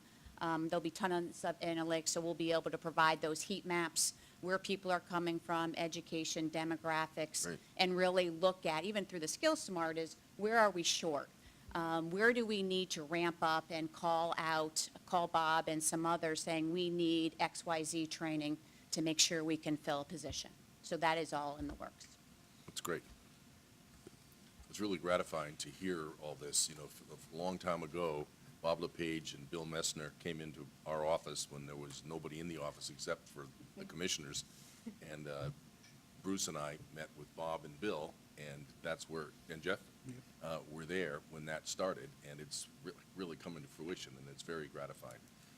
Commissioner Stebbins has really been point on this, and with Jill now, and has wrestled this one to the ground, and it's great. So we got our fingers crossed. We're not going to count our chickens, but it's really gratifying to hear about it, and I appreciate all the effort that everybody's putting into it. Anything else, anybody? Thank you very much. Yeah. Thank Thank you all. you. Great. Thank Thank you you, all. commissioners. All right. Perfect timing. Wow. Next up would be Director Vanderlinden. Item number 6 on our agenda. Actually, while we wait for Mark, let's take a real quick break. Yeah. All right, we are reconvening public meeting number 195 at about 11:37. Is our stenographer ready to go, in good shape? All right, Director Vanderlinden. My mic's on. My mic is on, but it's not working. Yep, my mic, there it is. Okay. All right. Good morning, Chairman and Commissioners. Good morning. I'm joined this morning with Michelle Collins. She's the Vice President of Marketing for Plain Ridge Park Casino. Marlene Warner, you know, as Executive Director of the Mass Council on Compulsive Gambling, and Terrence Lanier, who's a legal fellow who's in his final days and working with us here at the Commission. I also want to just acknowledge before we proceed Terrence's service here, launch of Play My Way, working on voluntary self-exclusion, a number of issues as they've just kind of come up over the past year. It's been a great help to have Terrence on board. Sorry you'll be leaving us. I have 2 items for you. The first is an update on Play My Way.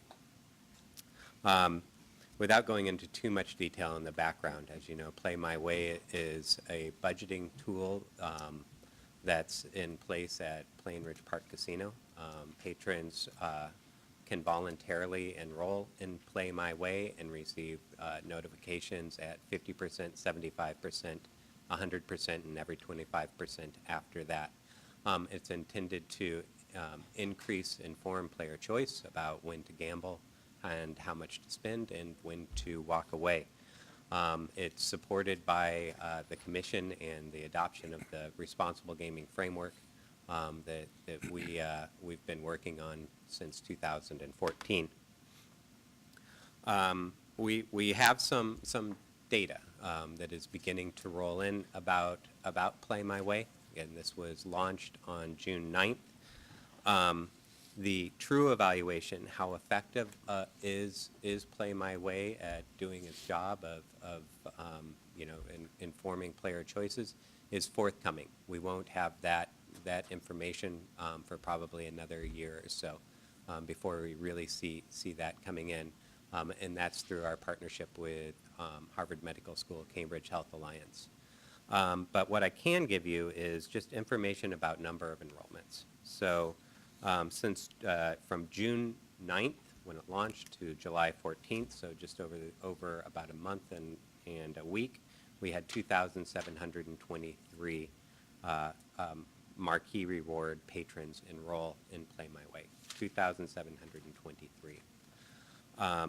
How big of a number is that compared to the total number or pool of Marquee Reward players that have came to the casino at that time? It represents roughly 6% of unique Marquee Reward members that came to the casino during that same time period. I would like to say this is fantastic news, or this isn't fantastic news, but we honestly have no great idea of what we were going to expect. Is 6% great, or is it not so great? There just isn't a precedent for us to judge it against. I am pleased with the overall number there. I think that's a positive number of enrollees in that initial push. Another number that I wanted to put out for you is the number of patrons that have enrolled. So of the 2,723 enrollees, we had roughly 10% of them unenrolled. That, again, is, I So the don't... 2,700 is not a net number. That's a gross number. gross number. Okay, Right. so it's about 2,600 that are still enrolled. Correct. Yes. Okay. They've unenrolled. And that was to be expected as well. We knew that there would be patrons that enroll, they would want to try it out, see how it worked, enroll out of curiosity, enroll because there's a nice incentive connected to it, and enroll because we have fantastic game sense advisors that introduced it to them, and that would find it not to be a useful tool and unenroll. So, well, 10% is 10%. I think that that's an acceptable number as well. Mark, has there been any data at all, anecdotal or otherwise, on July 9th, people started coming up, would be their second time they'd get the invitation, right? Because if you first put your card in and you decline, it won't come up again for a month. So starting July 9th, people have begun to see it a second time. Yeah. Do you have any idea whether anybody's been enrolling second time up? Right. No, that's a fantastic question. I don't have the answer to that. So, Michelle, have you got any sense of that from? No, we don't have any data either right now. Yeah, okay. okay. We can continue to kind of grow Yeah. the data and look at it from different ways. We'll add that to the list of ways in which we're looking at it. Also curious as to the number of people who have unenrolled and then decided to re-enroll, wanting to come back and Right. use the tool. So we'll continue to kind of grow the way in which we're looking at the data, and way in which we're evaluating the program. As I said, we're in the infancy of Play My Way, and we're very curious as to how it's being used and the number of people that are using it. Well, one vague metric, is to compare 6% to the percent of the population that are, of adults that play in casinos that are either at risk or problem gamblers.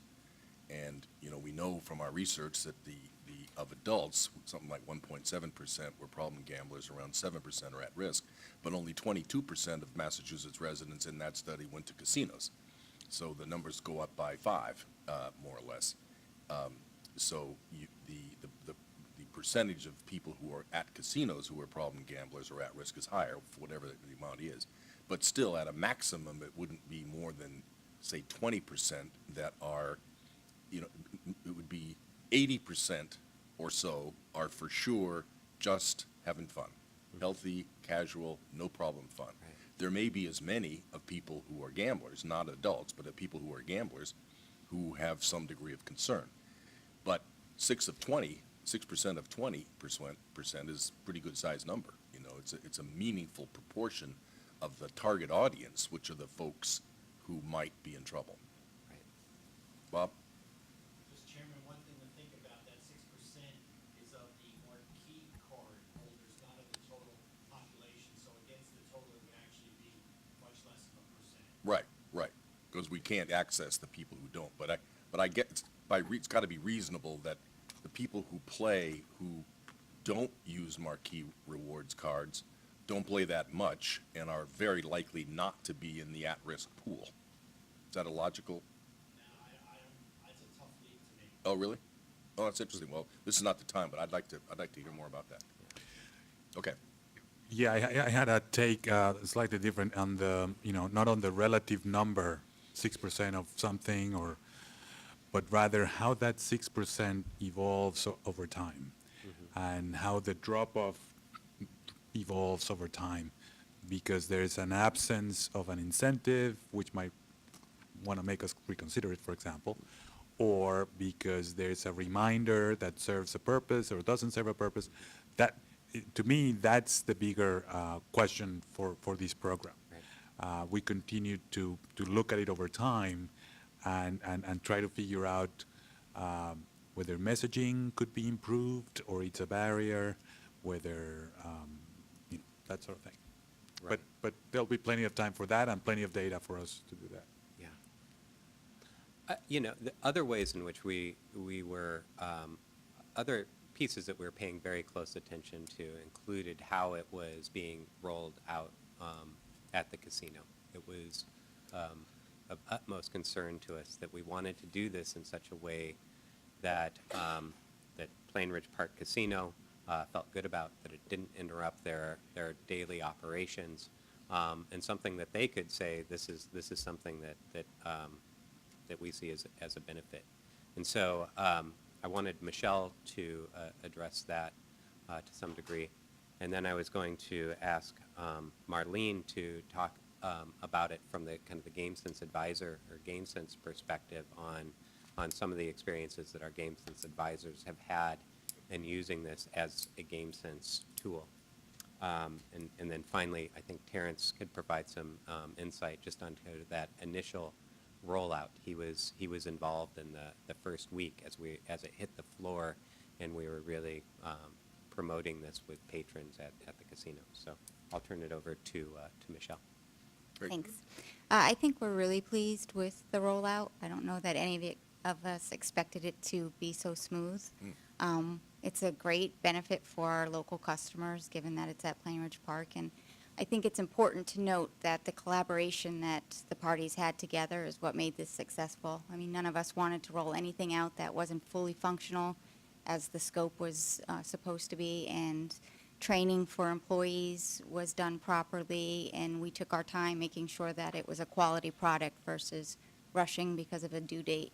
So I think the 6% that Mark is mentioning, I recall talking to Scientific Games, asking them of the other properties, there's a few other that are using this in Canada, that their enrollment was less than 1%. Really? Wow. And of that, we thought with the incentive, that's going to make the difference. And truthfully, only 50% of those 2,700 have actually claimed the offer.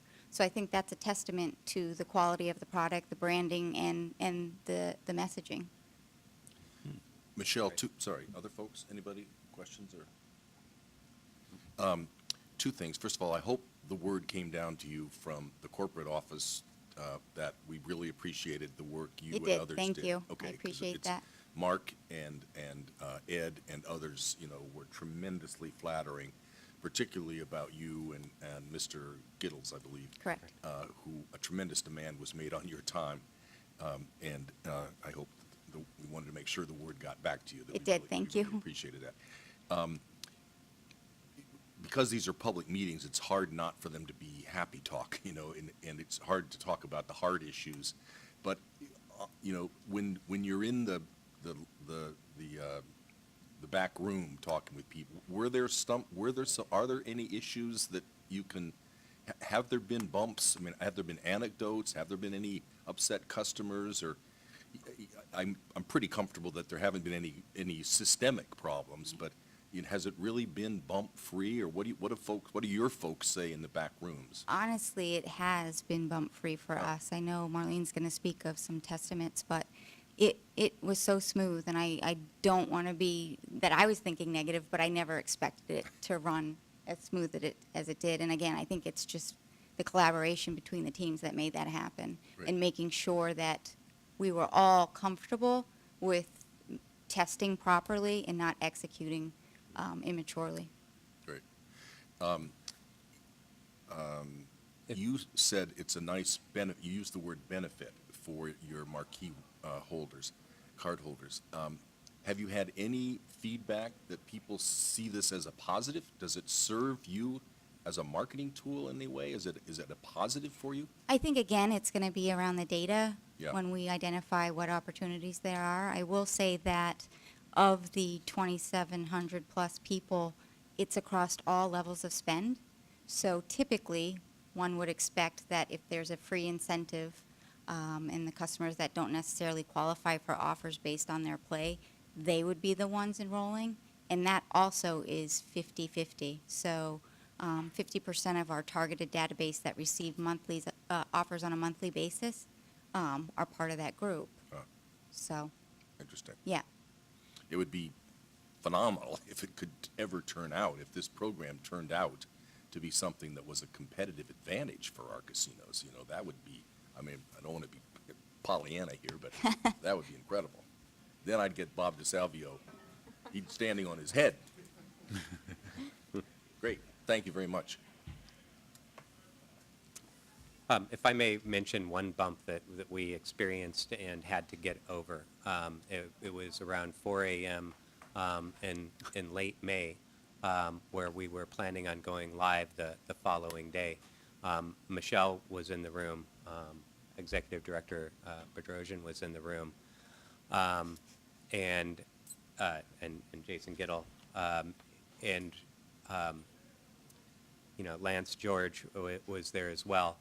And we encountered a problem with the system, one in which we said we were right on the line of trying to decide whether or not we were go or a no-go. And the decision was made that we were a no-go. That, as Michelle mentioned, we wanted to make sure that when we were a go, that we were all parties involved were comfortable with the system, and that we wanted it to, we were so invested in it being a positive experience for the patrons that we didn't want it to interrupt the business. And so we ended up delaying it until we could find a fix to that issue. I also want to mention Floyd Baroga Right. and John Glennon in that as well. Right. But it was a bump, and we found a. Well, I knew there were bumps before launch. I mean, that was a credit to everybody, that we were anxious to get this thing going, but we delayed it repeatedly, notwithstanding our critics at a neighboring newspaper, that it was important not to launch this thing until we absolutely had the bugs out of it and knew what we were doing. So I knew we had those issues. Good morning. Good morning. Good morning. So I guess I'll talk about it from a slightly different point of view, which is the GameSense messaging and the GameSense. It's been positioned and sold as a GameSense tool, and I really think that's what it is. We talked about the GameSense toolbox. I think Play My Way is a really important piece of the tools within it.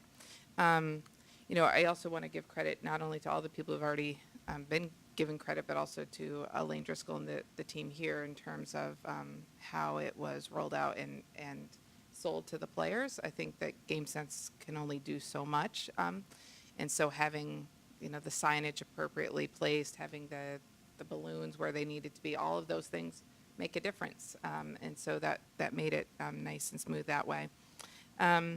So overall, again, all anecdotal, as we've been alluding to. There's no true data, but anecdotally, the GameSense advisors are so thrilled, and the patrons they're serving are so thrilled with this tool. Generally, the messages have been considered very clear, easily understood. Folks are finding it relatively easy to change their amounts, which is good, and I know it was one of the concerns around the technology, but people are finding that relatively easy. I will say that in general, people are having more confusion or having a harder time figuring out what to do or how to set it when they do it on their own at the machine, which was a bit of a surprise for us all. They're having At the slot machine. at as the opposed slot to machines. kiosk. They're having a much better experience with the program when they're doing it with the GameSense advisors. Now, this is through the GameSense advisors that we're hearing this. So data, again, will give us a more objective approach to it. But one of the things we're also seeing, though, is that folks are getting a little panicky and some anxiety when they're getting repeated messages and they don't know what to do about it, and they set it low because they didn't know what else to do. And so the GameSense advisors are able to very calmly walk them through it, talk to them about it, talk to them about how to set it more appropriately, ask the right key questions to kind of engage them and get the right information from them to make a suggestion for them. Again, they're not telling them what to do. They're not saying a certain amount. They're simply just kind of gleaning information from that person to help them make a more informed decision about how they want to enroll in this program. Kind of more specifically, there have been some surprises. Michelle alluded to it, which was a lot of the high-end players are signing up for it and loving it. Across the board. This is because This is anecdotal feedback, I This is assume. anecdotal feedback. This is from the game sense advisors who know a lot of these people and know the regulars and kind of how much they're spending and those type of things. They know the players really well. So, in general, what they're seeing is that most people, although they said it's really specifically within the kind of the higher end players, but generally what people are doing is they're coming in, they're swiping into the kiosk, they're going to see how much they've spent in the previous days or hours, but what's their record look like? They go and gamble, they come back, they swipe out again, and they leave. Wow. So it's great. Again, once again, it's giving them a good record, a good snapshot as to what is happening with their play. We find that couples are signing up together. Now, obviously, they have their own individual cards, but they're trying to plan for a gambling budget in their households. And so they're setting those budgets together, and the game sense advisor is helping them to do that so that it's all kind of working in coordination. Older adults who are on a fixed budget are in particular talking about the need for this in their lives, that they really do want to have a set amount in their budget, and talking about how this has been useful. There was a gentleman who, I actually don't know how old he is, Amy was telling me about him.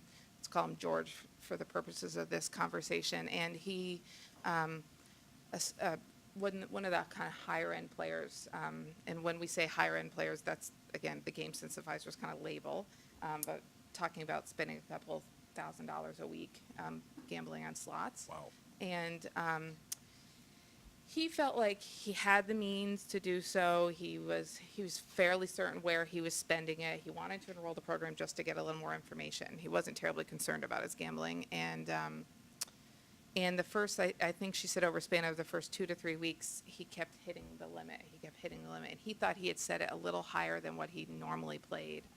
And so now he has set his limit higher because he knows he has that money to spend, but he was just surprised. So it's not necessarily always about a big behavioral change or a big problem. It's that he's got more money to spend, but he's now much more informed about how much he's spending. I think George is not unusual in this circumstance. I think a lot more people have been pleasantly awakened to what they're spending. And some people are saying, I am spending too much and I'm going to lower it. And some people are saying, oh, actually, I could spend a little more and I'm willing to do so and increasing it. The other interesting thing is that, as you all know, one of the things that we do with the voluntary self-exclusion program is that we conduct exit interviews.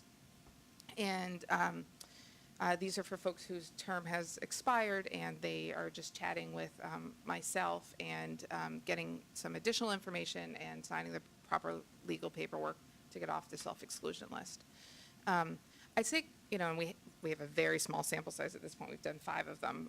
But I'd say that across those, the general concern is how am I going to not spend as much money when I'm gambling?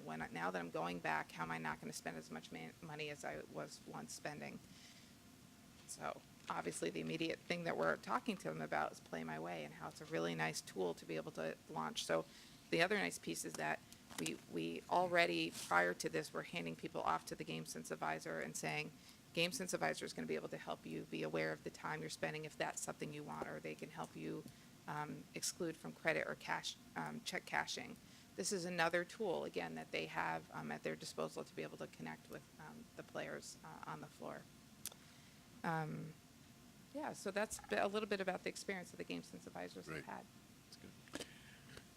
I think the theme of a lot of your remarks, Marlene, is something that I had already thought about it, and we talked about it before, a few days, because I knew some of these results.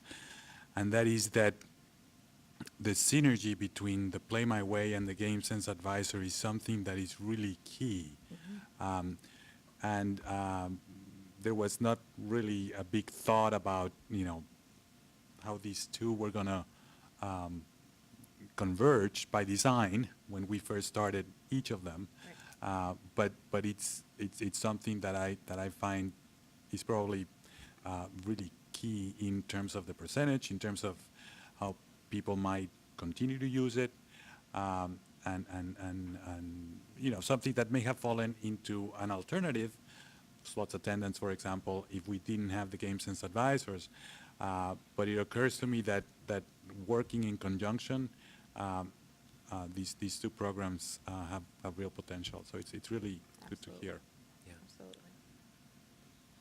Absolutely. Michelle, do you have any evidence, anecdotal or any feedback, anecdotal or otherwise, about the Game Sense advisors? You know, how whether they're an asset for your facility, whether they're neutral to your facility, how your players, your regular players, feel about it? What Well, kind of as good, Marlene said, good or bad? Yeah, they, a few of them are regulars, actually hang out there frequently. They become quite friendly with the group. But I think it's important because they look at the business at a different perspective than we do, right? So they are there to answer questions that our staff maybe isn't necessarily capable of doing. And the fact that they're on site makes it a lot easier. I've worked in jurisdictions where you have to go to local areas in order to self-exclude or to ask questions. So I definitely think it's a benefit for our customers and honestly our employees. In theory, there's a tension between their efforts and your bottom line. You know, maybe in the big picture in your bottom line, maybe it's potentially a positive, but in one sense, it's a negative. How do you reconcile that? How do you play that out? I mean, you've got people on the floor, you probably got people on the floor who are commissioned by their customers' play, right? Mm-hmm. So, how does that cut? Isn't that potentially a negative in some ways for people and for the company? I guess the way to think about it is if they are going to the Game Sense advisors for anything, then most likely it's because they do have a problem. And nobody at our property or Penn wants to condone or allow somebody to be spending above their means or if they have a problem. So I think it's just a fine line as to what the needs are for that customer. And honestly, if they are going to Game Sense and inquiring, then most likely they do need the assistance. Great. Is there any, again, this was the pie in the sky aspiration, but is anybody going to Plain Ridge rather than Twin Rivers because of the Game Sense advisors? Is there any? That is a pie in the sky. I don't know yet. All right. We'll see. Once we have the data and we can actually drill down into regions, Yeah. we'll be able to get a better idea of the trends. All right, we're about ready to release a report of the Game Sense Information Center as it relates to the patron experience with it.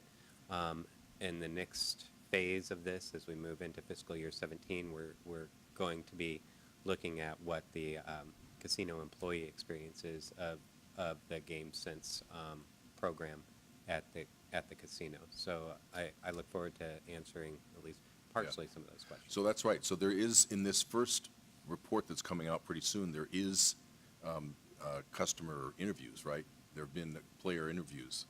Player surveys. Player surveys, yeah. Great. Okay. Did I interrupt you?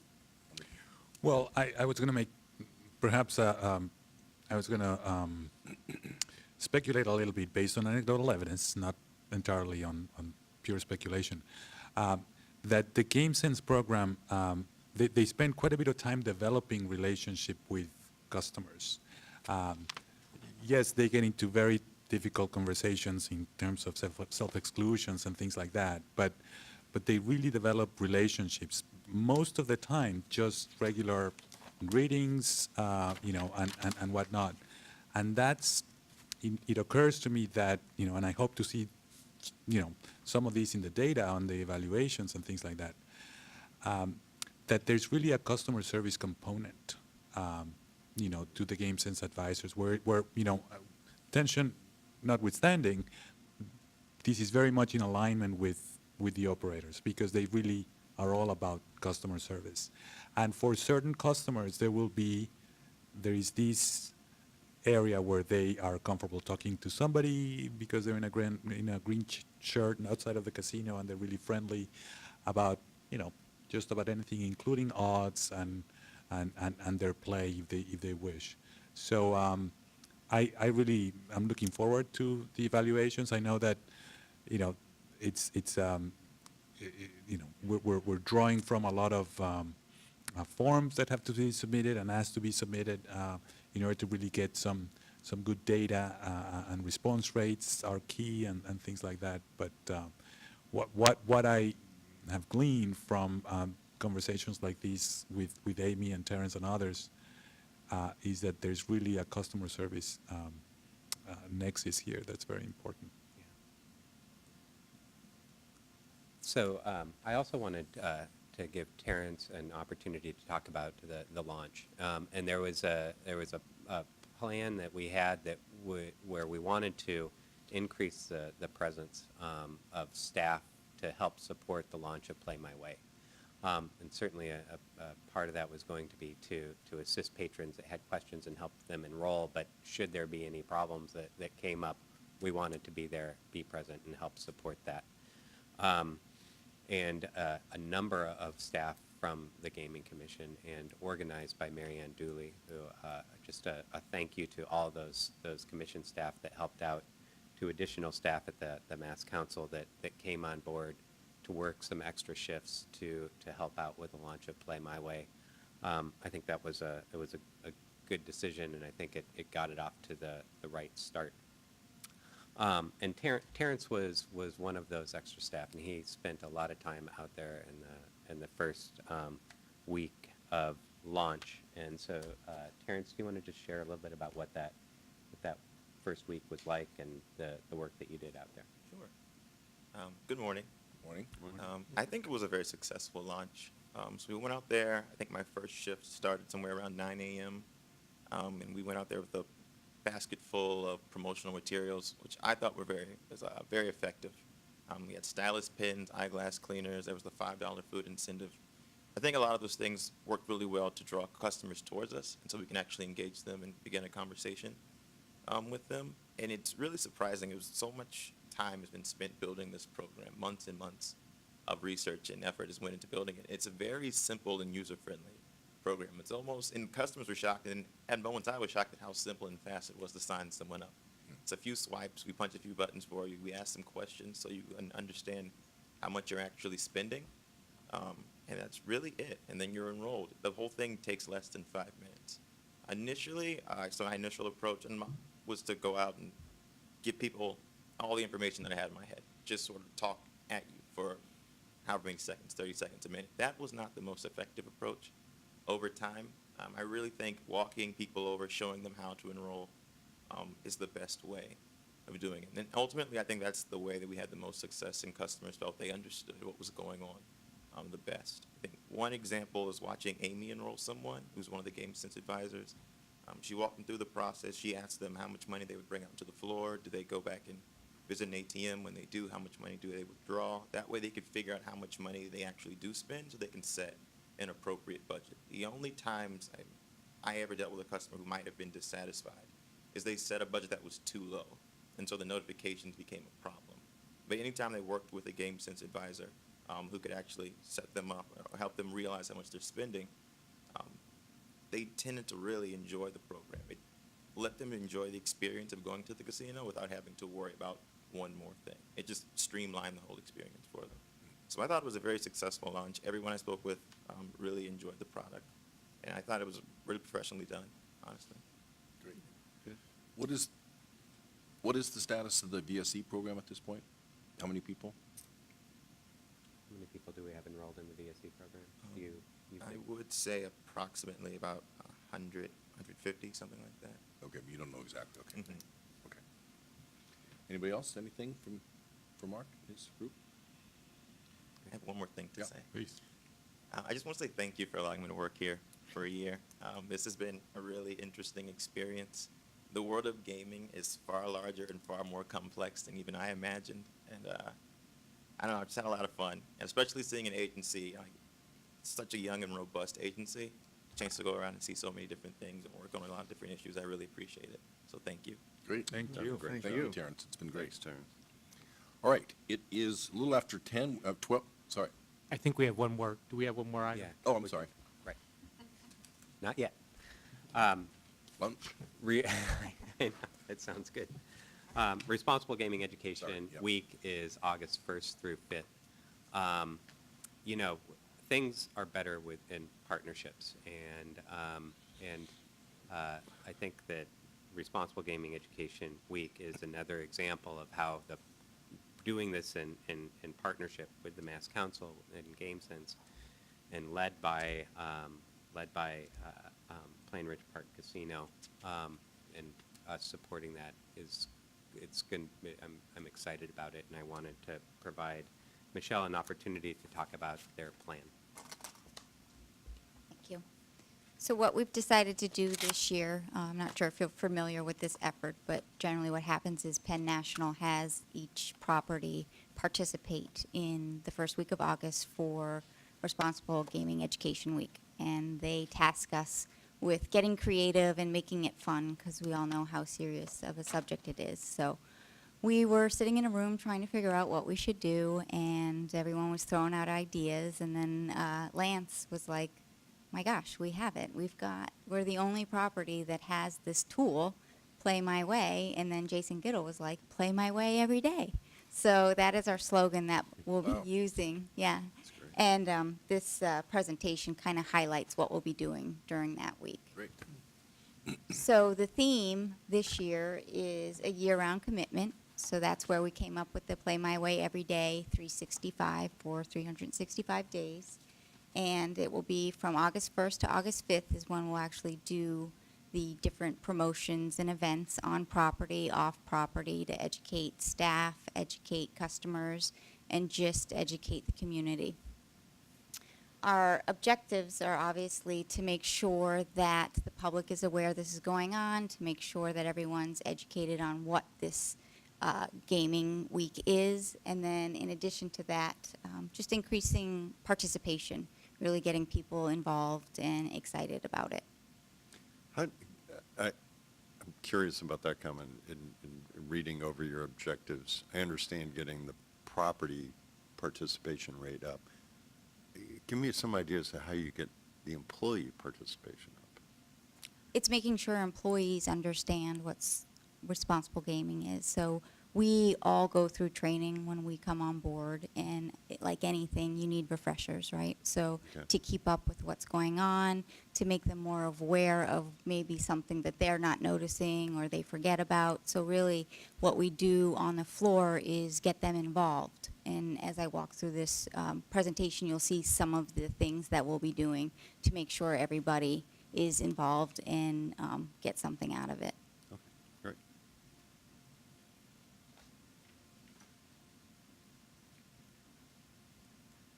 So because we have the slogan I already told you about, we've got several different events we'll be doing each day, which I'll walk through those. And we also want to take advantage of the partnerships that we have. We have some pretty high exposure partnerships. We sponsor the Nesson Red Sox program, so it'll enable us to do live reads regarding Play My Way every day. We've got Xfinity and then the Plain Ridge Park Fenway Concert Series. So that allows us to actually get in front of 33,000 people and really push this effort. And then in addition to that, again, just the partnership and collaboration between the two of us will be able to really make an impact. So the first day, I wanted to do a balloon launch, but apparently that's not allowed given the birds and stuff, so we won't be doing that. It would have been cool. We are going to Only do, in Massachusetts. yeah, what we're going to do is called the balloon drop and pop. So on the launch of August 1st, we will get 365 employees and guests into the Revolution Lounge. We'll do a balloon drop using this, the colors of GameSense and Play My Way in purple and green. We'll drop the balloon from a net like we do on New Year's Eve. And then at the same time, we'll have an MC have everyone pop a balloon at the same time. And then each balloon will have an RG message or a tip. And then some of them will have food vouchers and whatnot. So it's just really a way to make it exciting, again, involving employees. Inside the balloons? Yeah. Who's going to stuff I them? don't know yet. Okay. Are you interested? Steve, you did say you were a Vista Yeah. employee or volunteer at one point. So that will be the first day. And again, it allows us to have a photo op, social media, really make a big deal out of it to start the week off. For day two, and this is also really neat, during the week too, we'll have a $3.65 special at each of our outlets, just tying in the 365. but we'll be branding a calendar, 18-month calendar, starting with August to December 2017. And each page of the calendar will have a tip, a GameSense tip, or there's knowing the odds, just kind of trivia, and then again, really promoting the importance of responsible gaming and reminding guests what the importance is and what to keep in mind when they are gaming, because I think a lot of people don't think of things. Per Marlene's example of who we're calling George, where he didn't realize how much he was spending until he paid attention. So it's kind of the same type of thing. We want to, every day the calendar's up and people will see it, and it's just a good reminder. On day 3, we'll do an event on the actual gaming floor with a promotion board, and this is to really target the customer base. And back of house, we'll do a wheel for employees where a GameSense advisor will be there. And again, it's just knowing the odds and tips and building awareness. We'll give out swag that is branded Play My Way. The James Taylor concert will be at Fenway, so this is where we'll have exposure to 33,000 people with the tent that we have there. So we'll have a GameSense tent set up, and it'll allow customers or concert viewers to come over and win some swag and get some information.